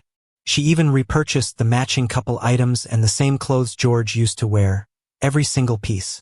Only by doing this could she convince herself that George hadn't really left her completely. It was as if he had simply gone on a long trip, and maybe someday he would come back. Following the same method as before, Willow sent Assistant Kim to the train stations and airports to investigate George's whereabouts. But this wasn't City J, and Assistant Kim was almost mistaken for a suspicious person and detained. In the end, they couldn't find out anything. I returned to City J. Or, to be precise, I returned to the city that Willow once dreamed of building a future with me in. Of course, I already knew she had come back too. 2 days ago, she was still in Lhasa, frantically searching for me. And now, she had slunk back to City J, disheveled and defeated. I heard she's at it again, her old tricks, following David, prying into my whereabouts, even digging up people we'd both long lost contact with, trying to cozy up to them again. From afar, I watched her, like a headless fly crashing into anyone who had ever had anything to do with me. At first, I only observed with cold detachment. But soon, there were more and more reports, and eventually, some people even came directly to ask if Willow and I had had a fight. They said Willow had gone mad. She was looking for me everywhere. I simply replied coldly, no comment. I had already given her every chance I could possibly give. But it was as if she never understood human language. The less response she got, the more obsessed, the more desperate she became. In the end, I was utterly exhausted. Did she really think that just because I had blocked her for so long, it meant I was afraid to face her? That day, I finally unblocked her. No greetings. No warnings. I just dumped everything I had strayed onto her. The photos of her and Makoto registering their marriage, which I'd taken from her coat pocket. The intimate pictures and honeymoon records stored on her computer, which I had copied while she was in the shower. The messages Makoto himself had sent to provoke me after she got pregnant, along with those bed photos. I didn't leave out a single one. The phone screen crackled like gunfire. Click, click, click. And with each message sent, I felt a little lighter. When I finally sent the last one, I let out a long breath, as if all the suffocating weight of the past 2 years had been uprooted and thrown in the trash. Then I turned off my phone and boarded a flight to Paris. It was a 10-plus-hour journey, an entire night, and I slept better than I ever had before. No nightmares, no memories. When I landed in Paris and turned my phone back on, the screen lit up like an ocean of notifications. I wasn't the least bit surprised. As expected, it was all from Willow. Missed calls. A flood of WeChat messages. I opened our chat, glanced at her first message, and couldn't help but sneer. George, you finally contacted me. You've forgiven me, haven't you? She hadn't even looked at what I'd sent, and she was already rushing to play the part of the remorseful lover. The rest were long strings of pleas for forgiveness. She said she knew she was wrong, that she'd spend the rest of her life making it up to me, that if I just came back, she'd give up everything. I didn't reply to a single one. Her messages got longer and longer, turning from a few sentences into 1,000-word essays of repentance. But I'm not her teacher, and I'm certainly not her God. I never intended to give her anything like forgiveness. I didn't send those things to make her see how much I was hurting. I sent them to make her understand. I'm not the same George who used to tolerate her, coax her, and forgive her. It's not about how deeply she hurt me. It's that I've completely let her go. She didn't just betray love. She betrayed the last shred of faith I had in her. I only wanted her to know. I'm not crazy, I'm not stupid, and I'm not so blind as to realize too late who she really loved. I already know everything. And no matter what, I will never forgive her. I just hope Willow will finally stop disturbing my life. But clearly, Willow misunderstood, or perhaps pretended not to understand at all. She kept sending message after message begging for forgiveness. Reading them all, I felt nothing but bitter irony. Back when I gave Willow all my heart, she took it for granted, entangled with Makoto instead. She must have known what would happen when the truth came out, yet she still indulged herself in Makoto's so-called tenderness, unable to break free. I even gave Willow a chance to confess everything. If she had just told me the truth, we could have ended things peacefully. But she didn't. She chose to keep me in the dark, treating me like a fool. The clock turned back a dozen hours earlier. When Willow received George's messages, she thought for a moment that she was hallucinating. She stared at the screen, frozen for over a minute before it finally hit her. She wasn't dreaming. She didn't even open the messages. Her heart was pounding with hope, convincing herself that maybe George had finally forgiven her, that he must have reached out because he wanted to reconcile. But after sending several replies and receiving no response, her initial joy slowly drained away, replaced by an overwhelming sense of panic. She held her phone tightly, waiting 1 hour, 2 hours. From sunrise to sunset, she waited, but George never replied. Her phone slipped from her numb hands, crashing onto the floor and shattering into pieces. Willow picked it up trembling and finally opened George's messages. The moment she saw what he had sent, her breath caught in her throat. A sharp, indescribable pain pierced her chest, and that pain quickly turned into blazing fury. Ever since the day George had run into her and Makoto coming out of the obstetrics department at the hospital, Makoto had deliberately exposed their secret relationship in front of him. Now, staring at those photos and messages, the very thing she had once done for Makoto, Willow realized that Makoto had turned all of it into weapons to stab straight into George's heart. The pain was so intense she could barely breathe. Only now did Willow truly see it clearly. How many terrible things she had done, how deeply she had hurt George.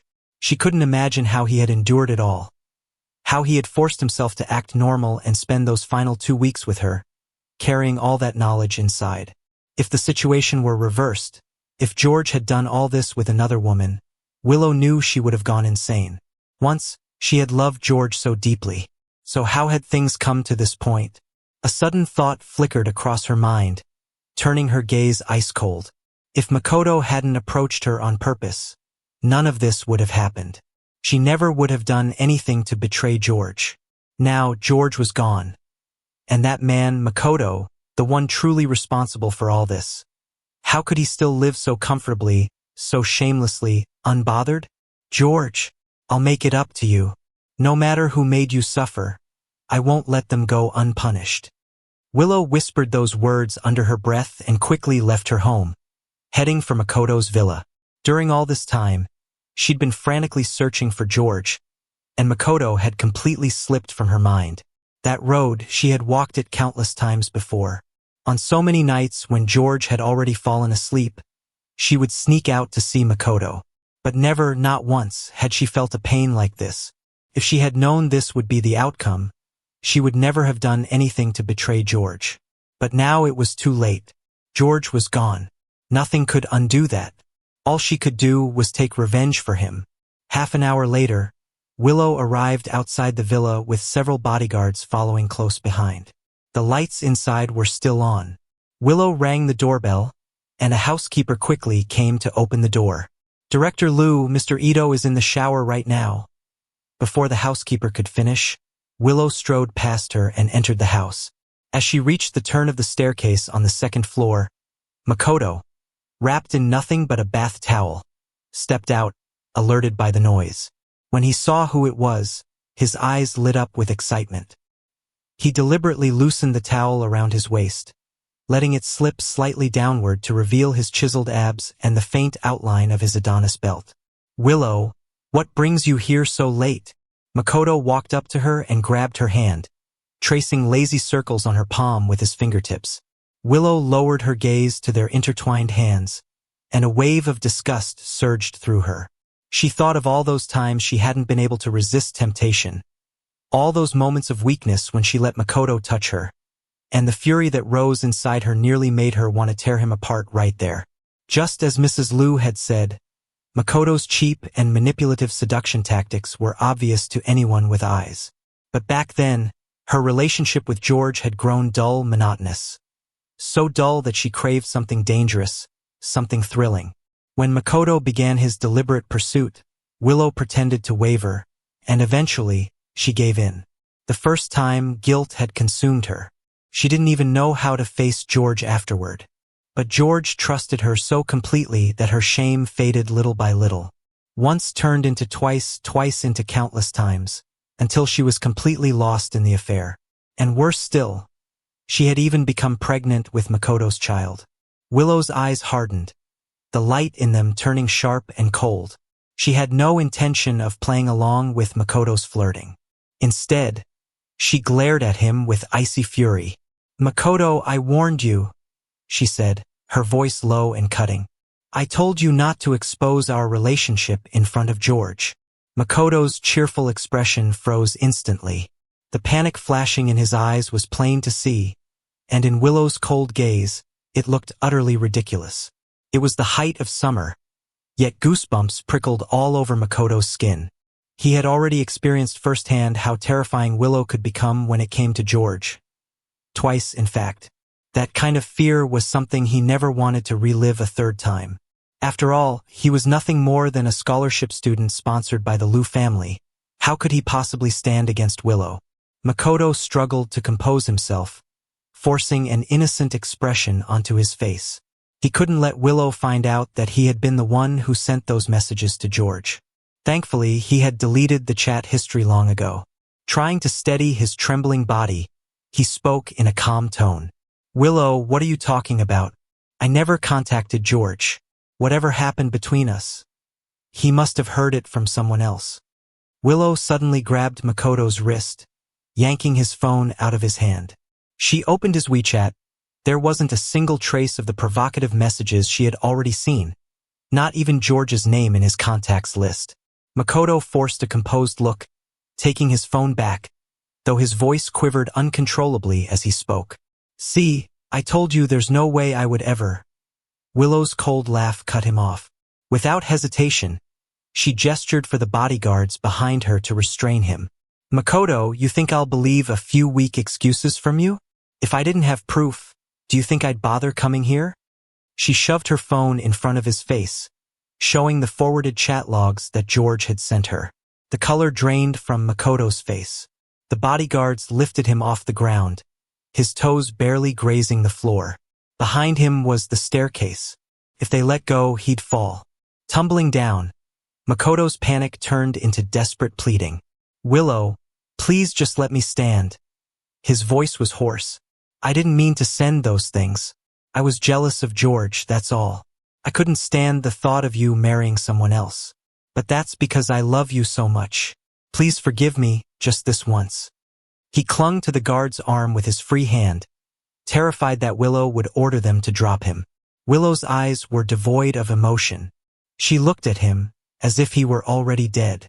"Couldn't you just enjoy everything you'd already gotten?" she said icily. "But no, you had to get greedy. You wanted to drive George away and take his place. And now you'll end up with nothing." In Makoto's shocked gaze, Willow lifted her hand and pressed it over his, prying his fingers off the guard's arm one by one. "George is gone," she whispered coldly. "So what right do you have to enjoy any of this?" Makoto was trembling so hard his lips shook. The housekeeper who had opened the door earlier stood frozen in terror, not daring to move. Noticing her, Makoto shouted desperately, "Call Mrs. Liu, quick." Then he turned back to Willow, his voice breaking into a scream. "Willow, don't forget, you're carrying my child. And your parents already acknowledged me. You can't do this to me." But his threats meant nothing. Willow's grip didn't falter. One by one, his fingers came loose, and with a sharp shove, Willow pushed him. Her eyes were cold and expressionless as she watched Makoto tumble down the stairs. For Makoto, that half-minute of falling felt like an eternity. When he finally hit the ground, his already injured leg twisted unnaturally, and blood trickled down his forehead. He looked up at Willow, standing atop the staircase, untouched by chaos, her eyes utterly void of pity. Something inside him snapped. What little reason he had left was consumed by hatred. "Willow, you're pathetic," he spat hoarsely. "George is gone, and you're dumping all the blame on me. But what did I even do wrong? Before I sent him those messages, he already knew about your affair. In the end, it was you who couldn't control yourself. You kept saying you loved George more than your own life. What a joke. No wonder he replaced himself with me at the wedding. It was his way of getting revenge. If you love him that much, then go and confess to him yourself. Before long, Makoto lost consciousness from excessive blood loss. Willow stood there, watching coldly, without a trace of pity. The only flicker of emotion she showed was a brief flash of shame when Makoto's words had pierced through to the truth she'd been trying to avoid. She already knew from the messages George had sent her that he'd discovered her affair long before Makoto's taunting ever reached him. But her sin was hers to atone for, and she intended to apologize to George face to face. As for Makoto, the one who had started it all, he didn't deserve to walk away blameless. The housekeeper, trembling, made the call. Within minutes, Mrs. Liu arrived at the villa with an ambulance close behind. Mr. Liu came too. When he stepped inside and saw the blood covering the floor, fury overtook him. He slapped Willow across the face, the sound echoing through the hall. "You wretched girl! Haven't you caused enough scandals already? Now you want to kill Makoto too?" Half of Willow's face swelled instantly, but she didn't regret what she'd done. Not in the slightest. "He had no right to take George's place," she said coldly. "This is the punishment he deserves for his greed." All she had ever wanted was to bear George's child, no one else's. So she would rid herself of Makoto's baby, as a form of repentance. Seeing her stubborn, delusional expression, both Mr. and Mrs. Liu were so enraged that they nearly fainted. In the end, Mrs. Liu forcibly took Willow with her to the hospital. Before leaving, she sternly warned the housekeeper, who had witnessed everything, ordering her to tell no one what she had seen. But the villa district was full of prominent figures from City J, and there was no guarantee that the incident had gone unnoticed. Worse still, the most troublesome part of the night, Makoto, had yet to be dealt with. Any mistake, any leak, could bring a catastrophic blow to the Liu family, which was already walking on thin ice. When Makoto regained consciousness, he broke down, shouting that he would call the police. It took Mrs. Liu a long time to calm him down.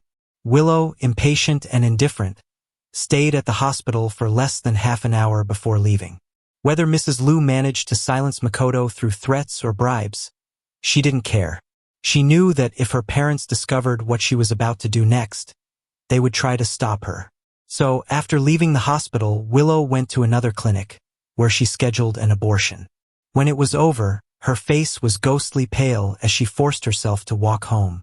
All she wanted now was to find George, to stand before him, confess everything, and tell him how much she missed him. Back in the cold, empty house, everything looked exactly as it had before George left, but his presence was gone. Moving like an automaton, Willow cooked 2 bowls of noodles and placed them exactly where they had sat on their last night together. Then she opened a bottle of wine and sat down across from the empty chair. "George, I made your favorite noodles. I punished Makoto for you today. The baby, it's gone too. But when will you forgive me? When will you come back to me?" Willow's voice trembled, but she kept drinking, bottle after bottle, as though she could drown the pain. She didn't care how much it hurt her body. She just wanted to be numb. Pulling out her shattered phone, she opened her chat with George and scrolled through their old messages, one after another, reliving each word they'd shared. If only nothing had changed. But as she stared at the screen, George's final messages surfaced in her mind again. The photos he'd sent, the ones of her and Makoto, stabbed at her heart all over again. How devastated must George have been when he saw them? Her breath hitched, and she clutched her chest, gasping for air. Since George had left, she hadn't had a single night of peaceful sleep, except that one time when exhaustion had made her collapse. No matter how she rearranged the house to look like George had never left, it was still an illusion. When Willow groggily woke up, it was already evening the next day. The 2 bowls of noodles on the table had long congealed into a sticky lump, and the floor was littered with overturned bottles. It was the height of summer, and the stench of fermented alcohol mixed with spoiled noodles filled the air, suffocating and sour. But Willow seemed completely numb to it all, as if she had become one with the decay around her. Days passed, empty, meaningless, indistinguishable. And still there was no news about George. Whatever Mrs. Liu had promised Makoto, it worked. The man who had once shouted about calling the police had fallen silent. But in City J, the names of Willow and the Liu family were already ruined beyond repair. Unable to bear it any longer, Mrs. Liu had tried countless times to convince Willow to pull herself together. When every attempt failed, she finally brought a psychiatrist to treat her daughter. But Willow refused to cooperate. The sessions had little to no effect. Once upon a time, Willow had been disciplined, rarely touching cigarettes or alcohol. Now, barely a month after George's departure, she had fallen deep into addiction to both. She was trying to numb herself, to erase the pain, to forget everything. But deep down, she knew it was useless. And yet, what else could she do? "George," she murmured hoarsely, "you always hated it when I drank or smoked. Why won't you show up and stop me then? I miss you so much. Please, please come back to me." Willow kept drinking one bottle after another. Her body, weak from sleepless nights and intoxication, began to blur the line between reality and illusion. Otherwise, how could George be standing right there in front of her? He walked closer, step by step, until he stopped just a few feet away. "Willow," he said with a frown, his voice gentle but reproachful. "Why did you drink so much again? If you keep this up, I won't talk to you anymore." The expression on Willow's face changed instantly. The lifeless emptiness in her eyes suddenly lit up, bright and trembling with disbelief. She reached out and pulled the George in front of her into her arms, clutching him tightly. Tears streamed down her face, soaking into the shirt on his chest. She was terrified of holding too tight, afraid she might hurt him, but even more afraid that if she loosened her grip, he'd vanish, just like in all her dreams. So, she wrapped her arms around him, refusing to let go, as though he were the most precious thing she'd ever regained. "George, it's really you. It's really you, isn't it?" she whispered between sobs. "I've been looking for you everywhere. You finally came back to me." The George in her arms stroked her back gently, his tone coaxing, patient. "You're exhausted. Come on, rest for a bit, okay? I'm not going anywhere." Willow obediently stood up, though her hand never let go of his. She led George to the bedroom, clinging to him as though afraid he might dissolve into thin air. It all felt like a beautiful dream. But if George was truly willing to come back to her, then so what if it was a dream? She would rather never wake up. Lying in bed, she held George tightly, unwilling to loosen her arms for even a second. The man shifted uncomfortably in her embrace, but Willow, lost in the haze of alcohol and longing, began to run her hands over him, unable to stop herself. Just as things were about to go too far, a sudden flicker of clarity cut through her drunken haze. And that's when she saw him clearly. The man pressed against her wasn't George. A violent pain surged through her head. She shoved him away and slapped him hard across the face. "Who are you?" she screamed. "Where's George? What did you do to him? He was just here, he was right here." Fueled by alcohol and madness, she didn't realize how much force she had used. The man's face twisted in anger. With a shout, he shoved Willow back, fury blazing in his eyes.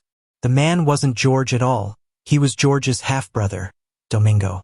Mrs. Liu had long grown desperate, watching Willow waste away, living every day like a ghost, hollow and lifeless ever since George's disappearance. Nothing she tried worked. Therapy, persuasion, medication, not even pleading. Then one day, she suddenly remembered something. George had a younger half-brother, 3 years his junior. Back then, after George's mother passed away, Mr. Wang remarried, but his affair had begun long before that, resulting in an illegitimate son, Domingo. When Mrs. Liu saw Domingo's photo, his resemblance to George, 5 parts out of 10, gave her an idea. She made a deal with the Wang family. In exchange for certain benefits, Domingo would get close to Willow to heal her emotional wounds. But things had gone terribly wrong. Now Domingo stood there, blood trickling down his forehead from the wound he'd gotten when she'd pushed him earlier. He tried to leave, but Willow's grip on his wrist was unyielding. Willow wasn't a fool. The moment her mind cleared and she looked at Domingo, at the faint similarity in his face, it was enough for her to understand the truth. All fell into place. "You're George's brother, aren't you?" she said in a trembling voice. "Call him. I don't care what you have to do. Just make him come back. Whatever you want, I can give it to you." Domingo scoffed, rolling his eyes. "What's so great about him, huh? He's just some bastard without a father or mother."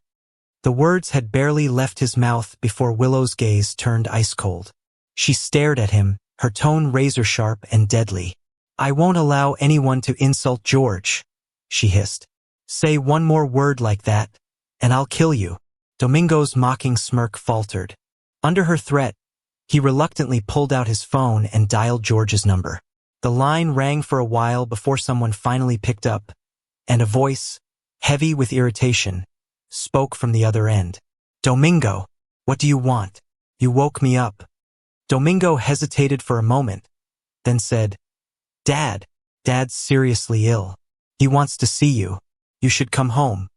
I froze for a full minute, trying to recall from some dusty corner of my mind the name Domingo. It had been so long since I'd heard it that I'd nearly forgotten. I even had a half-brother, and that so-called father. "I have nothing to do with the Wang family anymore," I said flatly. "Whether he lives or dies, it has nothing to do with me. Don't call me again." I couldn't see Domingo's face, but his mask of politeness dropped completely when he spoke again. His tone dripped with resentment. "No wonder Dad never wanted you. George, you're such a disappointment. First abandoned by your father, now by the Liu family, you really got what you deserved." That sentence cut through the fog of sleep in an instant. My voice turned sharp and cold as a blade. "Willow told you to call me, didn't she?" Though it sounded like a question, I already knew the answer. Domingo gave a low, mocking laugh. "So what if she did? I just can't stand you." Click. I hung up before he could finish. Back in the villa, Willow, already weak from blood loss, barely managed to whisper a few words. Her voice was faint and trembling. "George, I never meant to abandon you." Then everything went dark. By the time Domingo realized she wasn't moving, panic struck. Terrified of being implicated in her death, he called Mrs. Liu. Thanks to that call, Willow's life was saved, barely. Now she lay unconscious in the hospital bed. 2 full days had passed. Mrs. Liu waited by her side, anxiety eating away at her heart. "George?" She looked up sharply when Willow murmured the name, thinking she was finally waking up. But the doctor gently explained that it was only a reflex, a subconscious response. George's departure had become a shadow lodged deep in Willow's heart, a wound that refused to heal. Staring at her daughter, so frail, so thin, she was almost unrecognizable. Mrs. Liu finally broke down. It was only after declining Aunt Liu's call several times that I finally picked up. The ringtone rang again and again, sharp and jarring in this foreign morning. I had already guessed why she was calling. Who else could it be about if not Willow? When the 7th call flashed on my screen, I stared at it for 2 seconds, hesitated, and finally slid to answer. "George, Auntie really has no other choice. Please don't hang up." Her voice on the other end was hoarse and trembling. I could tell she was genuinely crying. I stayed silent for a few seconds, trying to keep my tone steady. "Aunt Liu, what is it?" I no longer wanted to call her Auntie. That word was too intimate. It would only remind me how kind she once was to me, and how she had personally pushed me into hell. She didn't hesitate to bring up Willow. "Willow has been looking for you these days. I know she did wrong, but she truly regrets it. George, can't you give her another chance? Just see her once, even if only once." I looked at the streets of Paris in the early morning. The wind brushed against my fingertips, icy cold. It had been almost 3 months since I left J-City. In these 3 months, I had moved from place to place and finally stayed here. David had brought me news from time to time. Willow hadn't stopped looking for me. Her search had become louder and louder to the point where I didn't even dare update my social media, afraid she might find me. But deep down, I knew this couldn't go on. This tangled mess between us, it needed an ending. So I said, I'll return to J-City in a week. I'll contact you then. Before she could reply, I hung up. That small concession was enough to drive Willow mad. I could already picture her excitement when she heard the news. Could imagine her thinking I had forgiven her. But what she didn't know was that my return wasn't to give her another chance. It was to give myself one final farewell. An ending. A complete, irreversible ending. Lou's mother called and said Willow had woken up. That the first thing she said was that she wanted to see me. I stayed silent for a moment, but in the end, I agreed to return to J-City. She gave me the meeting place, a greenhouse on the outskirts of town. The moment I heard the address, I knew it was arranged by Willow, but I didn't say anything. I hung up, packed my things, and set off on time. The moment I stepped into the greenhouse, I froze. It was midsummer, yet all around me were blooming pear blossoms. A thick layer of petals covered the ground, and the air was filled with a faint, sweet fragrance. Every step revealed a new, delicate scene, like I had wandered into a fairy tale. Of course, I knew exactly why she had arranged all this. She couldn't forget the spring when we first got together, when the pear trees were in full bloom. She was trying to use that memory to stir up the feelings I once had for her. But I was no longer that George. I didn't let my gaze linger on any of the decorations. Instead, I looked straight ahead at Willow. She walked toward me, her thin frame barely holding up the suit she wore. For a moment, I was taken aback. 3 months apart, and she truly had changed. Gaunt, pale, her eyes red and swollen. She looked like her soul had been drained away, leaving only a hollow shell. But in my heart, not even the faintest trace of pity stirred. She called out, "George?" I stopped walking, keeping a 3-meter distance between us, unwilling to come any closer. "Just say what you came to say," I told her, my tone calm and detached. "But I hope after today, you'll stop disturbing my life." Her eyes flashed with pain as if my words had slapped her awake. But I didn't soften. She took a shaky breath, lifted her head, and forced a smile. "George, I think about you every single moment. I know you hate me for betraying you, but I've really changed. You hated Makoto. I've cut him off completely. The baby is gone too. I had the rings redesigned, and I planted pear trees again. I want to propose to you once more. George, can we start over?" Her eyes were filled with light, as though she had gathered every last bit of strength just to beg me. "I promise you, from now on, I will never betray you again. If I ever do, may I live out my life in loneliness." She sounded sincere, pitiful, even convincing, but all I felt was irony. A sharp, bitter irony. I looked straight at her and said, my voice steady and cold as stone, "Willow, if I hadn't suddenly disappeared, would you really have cut ties with Makoto on your own? Yes. To me, you're the most important person in my life." She said it almost without hesitation, words that once upon a time might have softened me. But now they only made me laugh. A cold smile tugged at the corner of my lips, one so bitter that even I could feel the irony in it. Her eyes changed instantly, as though my laugh had cut straight through her heart. "You wouldn't." I looked up at her, cutting off her self-pity without mercy. "You couldn't let go of me, yet you were addicted to the thrill Makoto gave you. If you had truly been able to move on, how could you have ended up carrying his child? Then turned around and lied to me, made me believe it was mine?" As soon as I said it, I saw her body tremble slightly. But I didn't stop. "You're only saying you'd let go now because you finally know I'll never come back. What you regret the most isn't what you did. It's that you didn't hide it better." I took a step closer, lowering my voice. "If you could start over, I'd bet anything you'd hide Makoto far, far away. So deep that I'd never find him in my lifetime. That way you could have it all. You could keep lying, keep pretending." Her face went completely pale. I knew I had hit the part of her heart she least wanted to admit existed. Her lips trembled. For a long moment, she couldn't speak. Then she rasped out, "George, You can't condemn me for something that never happened. She kept shaking her head, denying, arguing. But I no longer had the patience to listen. Maybe I guessed wrong, I said with a cold laugh. But the fact remains. You betrayed me. That can't be erased.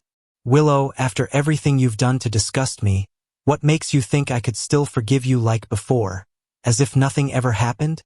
She could barely stand anymore, her face drained of all color. The ring in her hand slipped and fell with a small clink at my feet. I looked down at it but didn't pick it up. Her eyes burned with resentment. Then why did you even come back? Aren't you afraid? She didn't finish the sentence, but I knew what she meant. She was afraid I thought she might try to trap me here, and truth be told, she had that power. In this city, her word was law, and I probably shouldn't have come back at all. But in the end, I still did, because I finally understood, without facing it, I would never truly be free. I looked at her, my voice cold as ice. Willow, you of all people know what illegal imprisonment means. You don't want that charge on your record, do you? I came back only to put an end to this. Your obsession has already interfered with my life. With that, I turned around. I'd barely taken a few steps when she grabbed my wrist from behind. She didn't say a word, but I knew that look all too well. Pleading, sorrowful, and with a hint of defiance. She was begging me not to walk away completely, but I had no mercy left to give her. Before I could shake her hand off, "Darling, what took you so long?" Anna's voice came from the greenhouse door. I didn't even look to see how she approached, just felt her naturally slip her arm around mine. Willow froze. She stared blankly at me, then at Anna, at our hands clasped tightly together. Her voice trembled. "Who are you?" "Hello," Anna said with a poised smile. "I'm George's girlfriend, Anna. If you ever get the chance, you're welcome to visit Paris." I said nothing, just walked out side by side with Anna. Behind me, there was no resistance. But after a few steps, I heard a dull thud, and then the sound of someone coughing up blood. I didn't look back. I just closed my eyes for a moment. That was the choice she made for herself. And for the first time, I no longer had to bear the consequences for her. Just as Anna and I were about to leave the greenhouse, Lou's mother suddenly appeared in front of us. She stood straight, blocking our path, her eyes scanning me with a complicated expression before turning to Anna. "George, are you leaving already? And this person, is she your friend?" I forced down the wave of emotion rising in my chest and replied evenly, "There's nothing left to say between Willow and me. Also, this is my girlfriend, Anna." Anna greeted her politely, her voice soft and respectful. "Hello, Aunt Lou." But Lou's mother didn't seem interested in returning the courtesy. Her gaze dropped to our interlocked hands, and her tone sharpened with reproach. "George, you and Willow have been apart for less than 3 months, and you're already—" She trailed off, but I knew exactly what she meant. "Can't you see how much she's suffered for you? She went through an abortion because of you. She hurt her body. You came back to see her, so why can't you give her another chance?" With every word she spoke, the exhaustion inside me built up layer by layer. I understood her position, understood her pity for Willow, but the more she defended her, the clearer my mind became. "Aunt Lou," I said quietly, my tone low but edged with cold steel, "Willow's suffering has nothing to do with me. The child she carried wasn't mine. She could have chosen to keep it. Every bit of pain she's endured was brought on by her own actions." I paused, then continued. "I agreed to come back and see her because you were once kind to me, but that doesn't mean I owe her anything. Willow could betray me right before our wedding, but now that I'm in a relationship after our breakup, I'm supposed to ask for your permission? Why? What gives her that right? And one more thing," I said, meeting her dimmed gaze. "Aunt Lou, you knew about her affair before I did, yet you chose to help her hide it. I'm not here to judge your decisions, nor will I say whether you were right or wrong. But you have no right to ask for my forgiveness." Lou's mother's face went pale with anger. I hadn't meant to provoke her, but these words had been held inside me for far too long. Just then, I saw Willow appear at the doorway, her face as white as paper, weakly bracing herself against the wall. Lou's mother immediately turned and rushed to her, calling her name in panic. I didn't stop. I turned around, took Anna's hand, and walked away from that place that no longer belonged to me. This time I truly left. From that moment on, there was nothing left between Willow and me. During our short stay in J City, I took Anna around. It was her first time here. And for me, this was once the city where I thought I'd spend the rest of my life. I took her to eat at the old beef noodle shop I'd loved as a kid, walked with her by the riverside, and met up with David. We promised that someday, when he felt ready, he'd come visit us in Paris. And then Anna and I left J City together. The moment the plane touched down in Paris, I finally exhaled. For the first time in a long while, it was a genuine sigh of relief. I had met Anna the first time I came to Paris. That day, I just landed. Exhausted, disoriented, and nearly scammed by an agent while looking for an apartment. It was Anna who stepped in, helped me out of the situation, and brought me to a safe listing through one of her friends. After that, we occasionally had meals together, chatted a bit, and gradually grew close.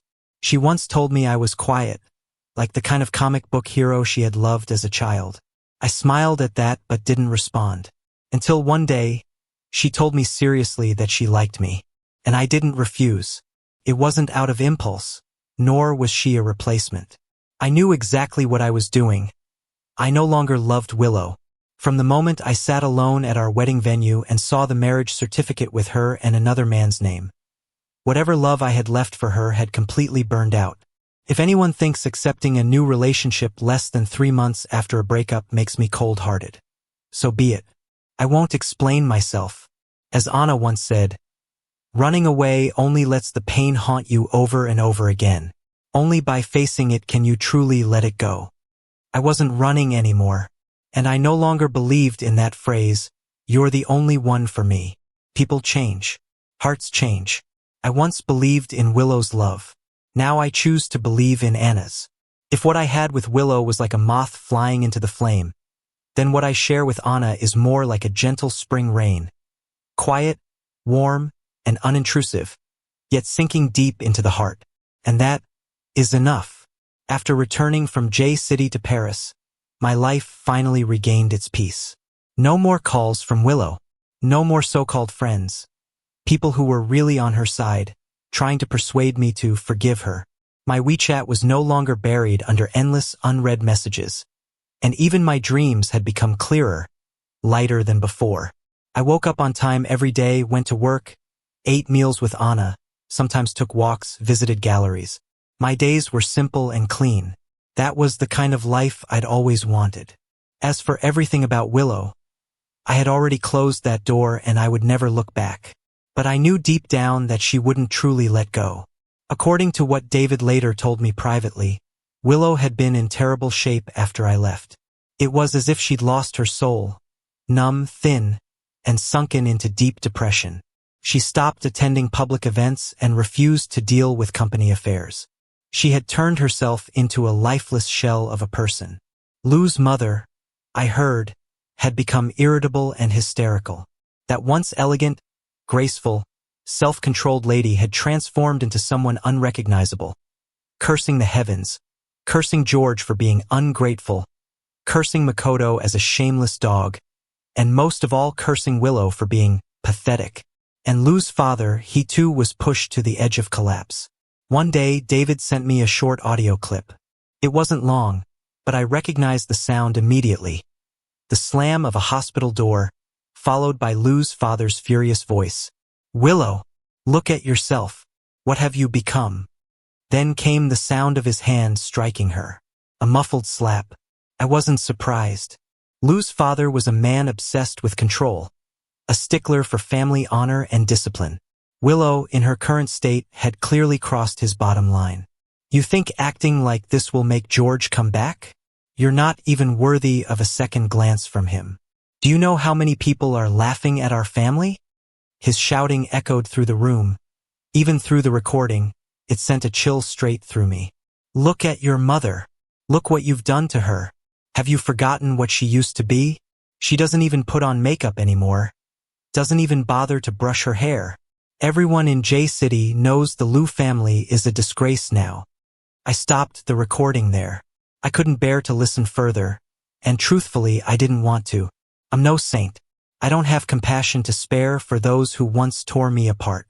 Whatever Willow was suffering now, it still wasn't even 1,000th of what I went through back then. I won't deny that when I first heard she'd gone gray overnight, that her father had slapped her, there was a heaviness in my chest. But that feeling came only from a basic human sense of empathy, not softness, not pity, and certainly not love. What truly froze my heart was this simple truth. Everything that happened to her, she chose it. She made those choices clear-headedly. She weighed her options and still decided to go on. She had chances to stop but didn't. The moment she betrayed me, she gambled and lost everything. So no, she shouldn't hate me for being cold. And she shouldn't expect me to turn back. I am not the man in her story who waits forever. Later I heard that Willow eventually accepted treatment. Once her health recovered a bit, she returned to work. Her business acumen, I'll admit, was formidable. If she hadn't been such a threat to others, those people wouldn't have ganged up on her when she was at her weakest. When she came back, she struck back hard, taking down one powerful family after another. Several companies went bankrupt, losing everything. Eventually, those same people had to bow their heads, offering apologies and money just to make her stop. The Liu family's reputation, it seemed, could finally lift its head again. I don't know if her parents ever believed even for a moment that she'd moved on. But when they tried to arrange a blind date and she exploded in rage, I think they finally understood. She hadn't healed at all. She'd only buried her pain deep inside. She spoke to no one. Aside from work, she lived in complete solitude. Every night, she went home and lay on the same bed I once slept in. She had once said, "If I ever betray you, I'll grow old alone." It seems she still remembers. The Liu family's business had expanded overseas, and their first stop was Paris. When someone first mentioned it to me, I didn't pay much attention. Not until one day, when I wandered into a newly opened Chinese restaurant and tasted a bowl of noodles that felt painfully familiar. That flavor was exactly the same, and in that instant I knew it was her. I didn't go into the kitchen to look for her. I simply lowered my head, finished the bowl quietly, and left. Later, I figured she must have seen me because after that day, I never went back to that restaurant again, and she never came to find me either. But I knew she was close by. I could feel it. She was there somewhere within reach, yet she never showed herself. A few times, when I passed through that street again, I'd occasionally catch a glimpse of her from afar, crouched beside the flower bed at the restaurant entrance, her movements stiff as she pruned the branches of a pear tree. Yes, snow pear trees, the kind I liked best. She knew that my throat tended to get hoarse in autumn, so one year she had someone pick a few fruits and send them to my home. I returned them untouched. Later, my housekeeper came back and told me she had heard the news that I was getting married, and sometime after that, she appeared at my wedding. Not up close, but hidden among the crowd. I could feel her there. When I finished reciting my vows, I heard a faint stifled sob from somewhere in the back. I didn't turn around. I didn't have to. I knew it was her. Time passed. One day, as I was pushing Anna, heavily pregnant now, on a walk, we passed by that restaurant again. She was still there, sitting quietly in the courtyard, her back turned to us, pale against the pear tree as she stared into nothing. She didn't greet me, and I didn't look back. I knew she couldn't have children anymore. I'd heard that she'd adopted a child back in China. A little boy said to look somewhat like me. They also said she often traveled between J City and Paris, that her health grew worse each year. But she was still alive, still guarding that courtyard, those pear trees, and that little restaurant. Sometimes I can't help but wonder, if she hadn't done what she did back then, would we still be together now? But it's only a fleeting thought, because the woman she once was had already vanished on the night before our wedding. And the man I am now has long since reclaimed his own future. She no longer belongs to my world.